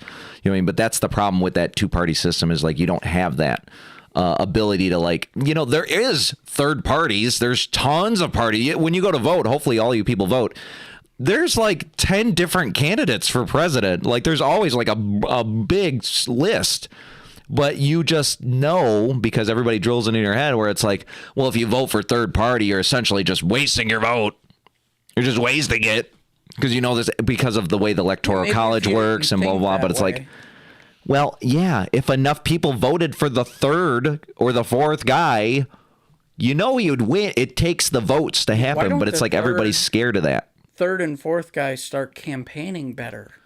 It's money. They're limited by money. I get it, but because that's what the two-party system. So anybody with big amounts of money, they go, well, I want to win. I want the guy to like give me the kickbacks and stuff. Let me tell you, YouTube's free nowadays. That's true. You just jump. That's on where there. It's like maybe this is something in the near future where it's like we already saw in the last presidential campaign, like how big podcasts were. And that's why a good chunk of, I mean, there's a lot of reasons why Kamala Harris didn't win. But one of the things was she wasn't going on the shows that were relevant for the people that wanted to understand her better. Like she famously didn't want to go on Joe Rogan. And Joe Rogan was like, I invited her. She said she wouldn't do a 3-hour, no censored, unfiltered podcast. She had parameters, and he was like, I'm not doing that. Versus Trump was like, yeah, I'll go talk to him for 3 hours. You know what I mean? Right. And that was like, there was a whole circuit of things where that's free campaigning. It's free campaigning. And, you know, if you made it to the point of running for president, you do have some following. You have enough following to sway the algorithm into showing people this content. Yeah. You know what I mean? Like, all right, if you don't have a campaign to run commercials on Netflix or something, Yeah. you You just gotta, you gotta work harder. Yeah, you just gotta do it the freemium way. Yeah. I'll answer this question. No. And it's not because it's like, oh, this or that. It's just like, I don't know. I have this weird dichotomy of being famous where it's like, I don't want to be famous.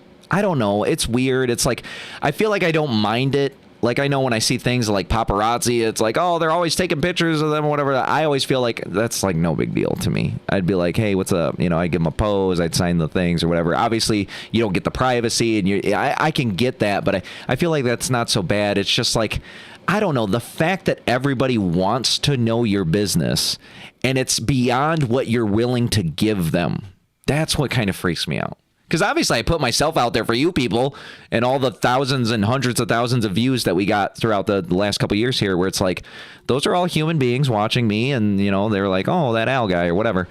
And so it's like, I feel like I'm putting myself out there, but I feel like I want to vet, you know, I'm trying to, like, this is what I'm putting out there is what I'm willing to put out there versus like, oh, you know, who's Al seeing now, or, you know, what did Al do when he got home, and how many times did he poop today, and, you know, this or that. And it's like, well, okay, well, I kind of just want to give you guys what I want to give you of me, right, not what I'm not willing to give you of you. And you don't get that as like a true celebrity. So you'd be like, oh, okay, yeah, I wouldn't mind being famous if I had like a cloak of invisibility or something where you just... Yeah, I think to me it's like the entry level famous, where it's like you have a dedicated following that produces enough or you know, basically it pays enough money because you have such a dedicated following that you can pursue that fully, to invest into that fully, to make those people happy.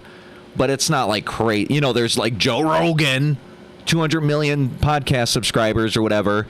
And then there's like, I don't know, just name one of your favorite podcasts, and then you go look and they got like 500,000 subbies or whatever. And they do like 3 shows a week because that's all they need to do to like sustain their lifestyle. Right.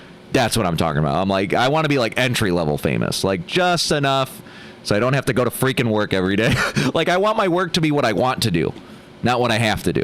That to me would be reaching the famous line. But like being the president, I mean, they call it the most powerful position in the world for a reason. Like, you are looked to for everything. Everybody in every country knows you. Like, and they're all in your business. So I'm like, I don't know, that's kind of shitty. There's some power to it, but it's like 4 years doing nothing, basically. Yeah, no, yeah, that sounds awful. Maddie said, nope, it's just not motivating enough. That's true. And Caitlin said, behind the scenes maybe, but not facing people. I'm not a public speaker. That's you wouldn't want to be in like the shadow government. You know what I mean? That's what they call the cabal, you know? Caitlin's like, I'll be the board of directors on the cabal, but maybe not in the front. So that way you don't have to public speak. I love public speaking. I honestly get excited to do it. Anytime I have an opportunity to do it, I love doing it. It's like, I don't know, to me it's part of that rock stardom. You know what I mean? It's like where I get to go on a stage, and it's not like I'm like, oh, look at how cool I am. I never think that. I honestly never think that. I think I'm a little self-conscious of it, but it's like, I just think like, oh, wow, I think they're enjoying what I'm doing.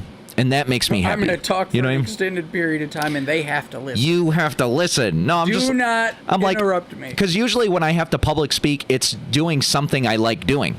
So it feels like when I'm doing it and you people are watching, or like, you know, I've trained in front of thousands of people. The most I've ever trained in front of was about 3,500 people for a Little Caesars conference. And we would do this conference every year.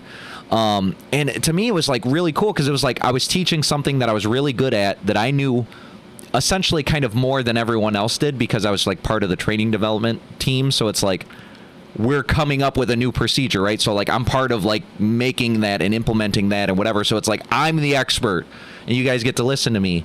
And I feel like it's the same thing with the band. It's not that I'm an expert in that. It's just like I wrote this. So like I know it like the back of my hand. This is my thing. And so when you guys like to experience that too, I go, this is awesome. So that's where I get the joy out of it, because it feels like we're in this together. And so when I'm publicly speaking, I feel like it's like something we're all enjoying together. But yeah, if they're throwing tomatoes at me or they're like, boo, this guy sucks, then it's not an enjoyment of the fact that you're in it together with me. Then I flip a switch, and it's just like, this has never happened to me. I've never had to like people, but I feel like there are times where I'm on stage and I'm like, this experience sucks. And then it just turns to me going like, well, then I'm just going to pretend anyway. I'm just going to pretend that there's somebody out there. And because that's why I record every show. Because to me, the camera is one person, but it could be a million people. Right. So I always try to perform like the whole place is full, because I'm like, it could be that one person watching. Don't you want every unique person to experience fully like what you were trying to produce? That's why I don't get when bands are like, and Garrett does this too, where he's like, oh man, there's only a handful of people here if we have shows like that. And I go, okay, there's a handful of people here. What does it matter if there's just one person here? Don't you want that one person to go, yeah, yo, those guys kicked ass. Right. That guy was awesome. You know what I mean? Like, don't you want that one person to have that full experience? That's how I'm like, but I know a lot of bands aren't like that. It's like they only want to do it for the big shows and nothing else. All right, let's see here. Let's do one more because we're getting pretty late here. All right, let's see here. No, that one's pretty. This one, I'm not even gonna read. I'm just gonna read it because it's funny. If you had your own talk show, who would be the first guest? Oh, okay. I thought it was gonna say, would you ever have your own talk show? I'm like, we're on it right now. We're talking. Yeah. Let's answer this really quick, and then I'll get one last one. So we do have our own talk show, but if we had the ability, and I want you guys to say, if we had the ability to get any guest on, who would you want us to get as a guest for the backstage show? So if you could pick any guest, and obviously it's not like dead or alive. No, alive. They got to be here. Who would you get as a guest on the show if you could pick anybody? This is going to sound like a cheese. I would pick Ryan Reynolds. Interesting. No, I wouldn't even have thought of that. The guy is just like, if you've ever seen his interviews or like really anything he does, it could very well be an act. You know, he could just be putting on he could just be totally normal at home, whatever. But when he gets into those environments, to engage in the way that he does, like with the things he says are not like knock jokes or like rehearsed lines. They're like personal to the environment. Yeah. You know what I mean? He's reacting to the situation. Yeah. And I feel like that's just the best kind of humor. Yeah. He seems genuine. Fun to talk with him. Absolutely. No, that's a fantastic one. All right, so we're going to write these down too, and then these are the first people I'm going to reach out to. I'm like, please, you have to get on. One of our guests, one of our audience members really wanted you to get on the show. Or maybe when I say one, I'll say thousands, millions of our audience members. They desperately want you to be on the show. Just give them a percentage. Yeah. And if it's one person, it's like 6 people, so it's like it's like it. At least 20% of our audience, they desperately want you on the show. Yeah. I feel like that doesn't sound high enough. They'd be like 20%. I ain't going on that. We're gonna fluff it a little. Yeah. Like if whatever billions. When everybody puts their answers in there, you guys figure out which one's the coolest. You all agree, or 2 maybe, and then we'll say 50% picked this one, and then we'll tell the other person 50%. That sounds kind of shit too. Yeah. Like only half of our people really want to hear from you. We're gonna say it's a large percentage. Huge percentage. Huge. It's huge. Huge. I feel like some of my answers, I'm thinking like I have different branches because I'm like, man, if we got this person on the show, we blow up instantly simply from the clips. Like, you know what I mean? Like if we got right. I wasn't sure if the door was being knocked at. Creepy. There's ghosts here. I was like, is somebody knocking at the door? I mean, that could be true too, but that was the ice cube machine. Oh, was it? I just heard a like, no, they heard us talking about him earlier. They're like, we're here.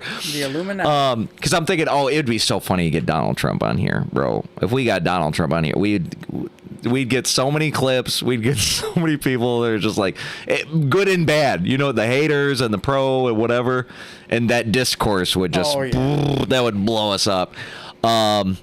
I feel like maybe just a couple side answers or like maybe truer answers, honestly, instead of just for the metrics. But like, wouldn't it be so funny if we can get the whole team, that'd be awesome. But like Metallica, but getting them to play like with what we got here. So it's like the electronic kit for Lars. They're all wearing the headphones, like playing through the little amps, and you know what I mean? Like, it's just they're in a living room jamming. That would be the sickest thing I've ever seen. If we could just get James, that would be sick.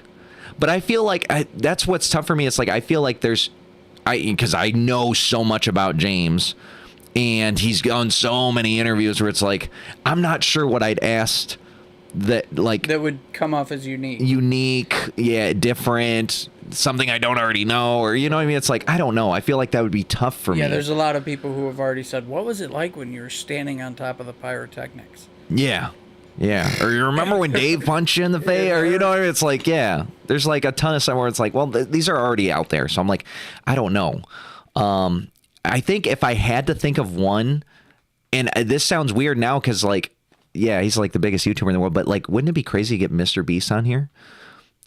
And for me, it's like, oh, is it because he's the most interesting guy? No, you know what I mean? He's not like the most charismatic guy or whatever, but, you know, I think there's a lot to be said about what he's done with what he had, and then now to where he is at this point and what he's grown and how his company and his thought process. So, like, every celebrity, if you think every single celebrity that you know, Brad Pitt, it doesn't matter. They're all normal humans. Like, we're all humans. Like, it's all the same. They went to get their diapers changed and they went to high school, or, you know what I mean? These are all normal human beings. But, like, I feel like Mr. Beast, as far as the mega celebrities go, he was, like, literally just one of us 10 years ago. You know what I mean? Where it's just like, bro, do you still have the butter knife?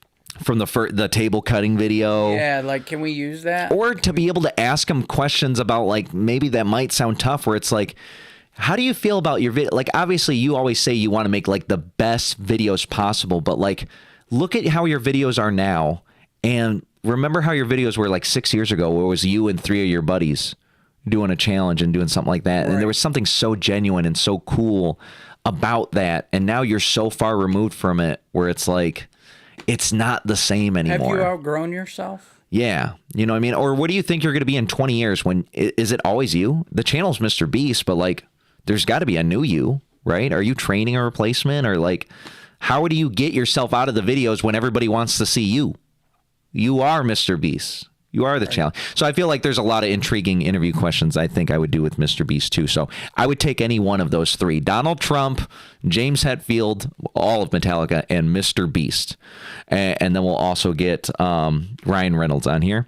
And then in the chat, Caitlin says, my favorite musician, duh. I'm already here. No, just joking. That's funny.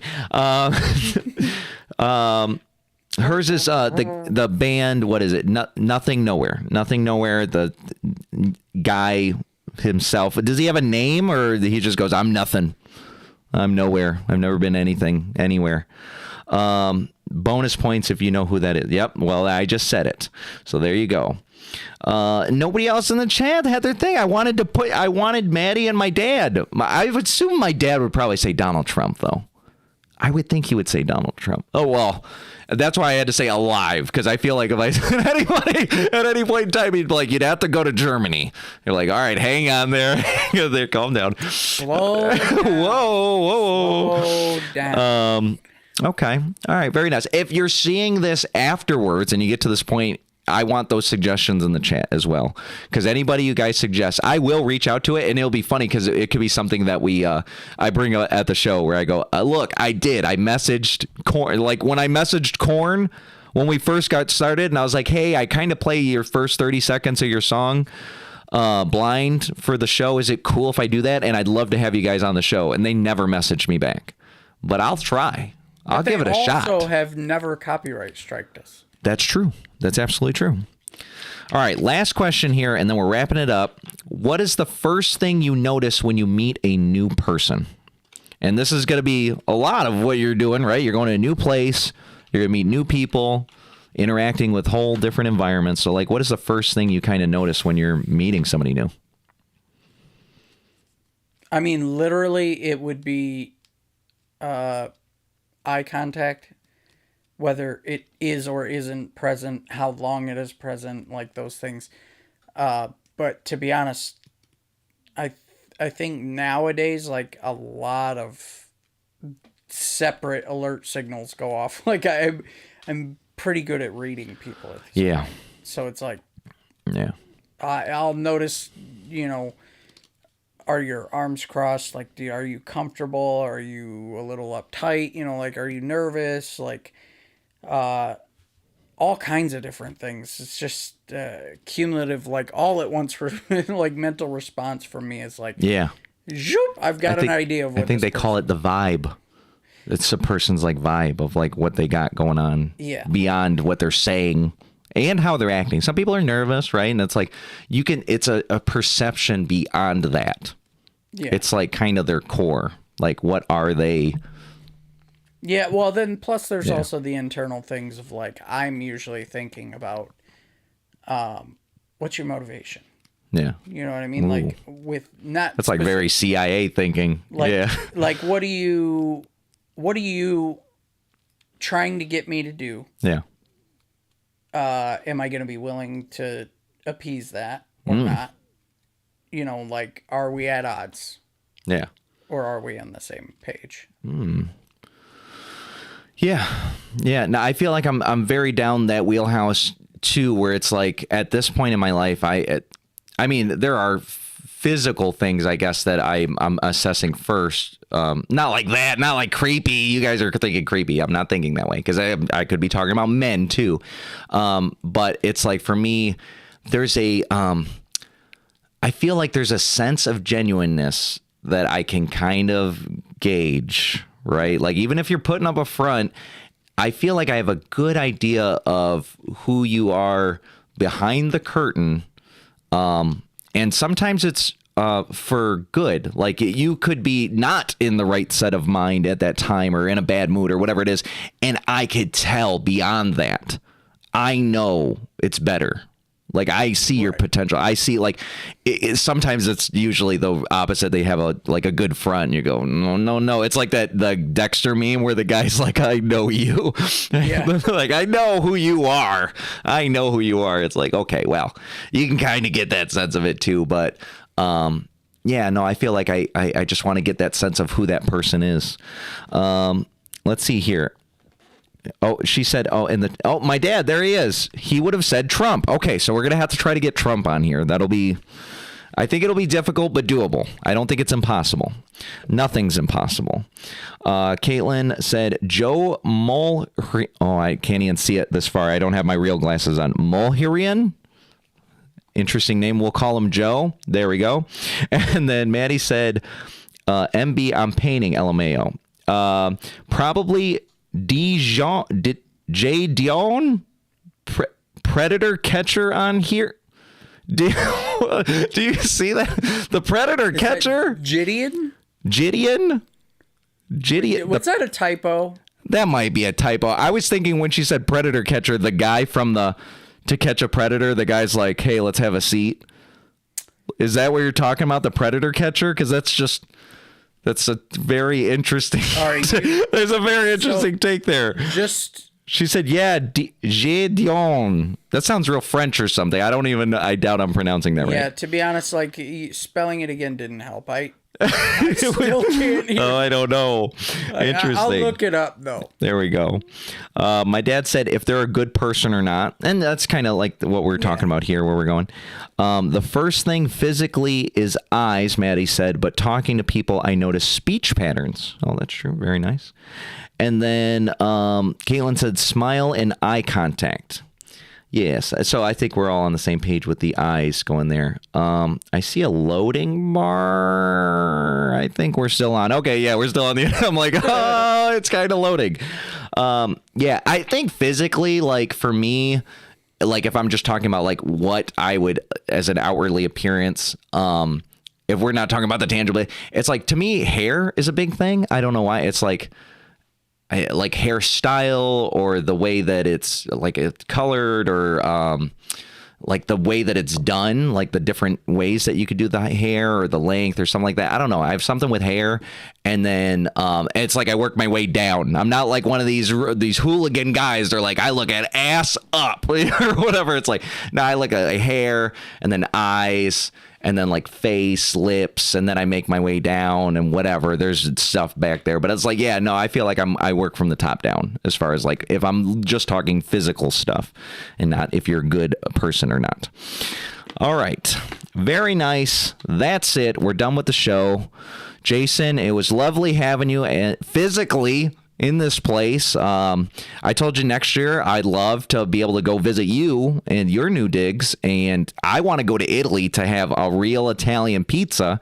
So you're already going to pre-scope it because I know you said you and Carol really want to go down there. So you'll find like the best pizza spot and be like, all right, I got to bring Al back here. That would be pretty sick. So we can go to Italy. We'll do a live show in Europe. That'd be absolutely crazy. And then at some point we'll bring you back over here. You'll be able to fly back and forth and stuff like that, even if it's not permanent, but just to be able to come back. Maybe I'll have a house by then. We're going to see here.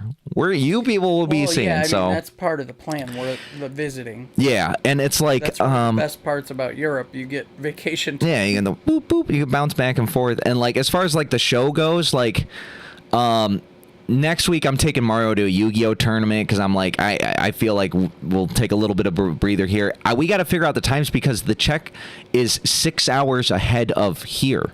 So like right now when we go live at 10 p.m. that's 4 a.m. his new time.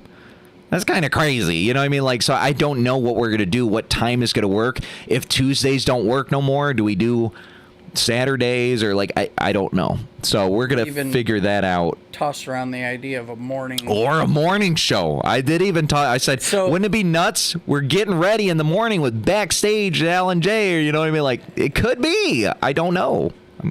I'm open to any possibility at this point. We got to see also, I mean, I guess we should consider what these people think as well. Oh, yeah, this is the core audience here. Would you even wake up for a morning show, or would you be... I think most of the people that are on this chat, they have to get up in the morning for something. Either, I mean, most of these guys, they work that early. More so listening than watching. So that's what I mean. You wouldn't be watching. Maybe we just... It would always be a video podcast because of the clips, but like you might just listen to us on your drive into work. You know what I mean? That could be a possibility. I don't know. You can also enjoy the clips afterwards. Yeah, you can get the clip. You could listen to it and then wonder what the visual was for that, and then you watch the clips. So then we're getting you for 2 views. We're getting the hooks, Gotcha. Hook, line, and sinker. Caitlin said, "Have a wonderful time in Czech, Jason. Best of everything." Maddie said, "It depends on what time in the morning. I don't work till noon, but I'm also not up until 8. 8 is pretty early. 8 is pretty early, but especially for me. See, that's the problem is I have to be at work at 9. So like if we did a morning show, it'd probably have to be at like 7. You know what I mean? If we did like an hour or maybe like 6:30 to 8, and then I'd have to leave at 8 to go to work. That's the middle of the day for me. Yeah, that sounds good for him. Yeah, maybe the idea is like bro.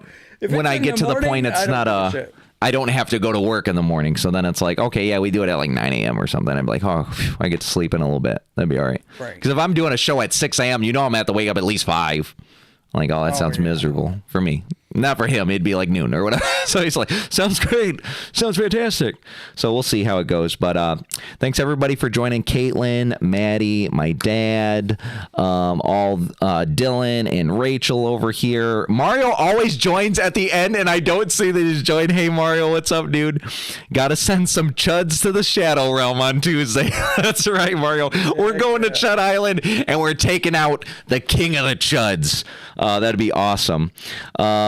There we go. So we're going to see how that goes, and we'll keep you guys in the loop. And obviously, I talked to all you guys individually, so I'll see you next time. Hopefully, some people that are here, I already know some people in this chat will be, but May 2nd, Saturday, May 2nd, we got the Cinco de Mayo show in Detroit at Allo's house. It's going to be epic. You're going to have all the best bands in Metro Detroit there, so hopefully join us. I got to make a little commercial. I keep forgetting for that. So if you can join us there, Sleazy Evan goes on at 2:30 p.m. We're going on first, so you got to get there early if you want to see Sleazy. Epic D doesn't go on till like 6:30, and then all your favorites. We're having Absentees, Sabretooth Gary, Antimatter, Bro, Alien 666. I mean, go look at the flyer. All sorts of great bands. It's going to be fantastic. But we're out of here. We'll see you later. Good day, everybody. Salute to Jason. He's off. I wish I had that. Like the death one, but I guess you're not dead. Yeah, not dead. Hit the outro, everybody. We're gone.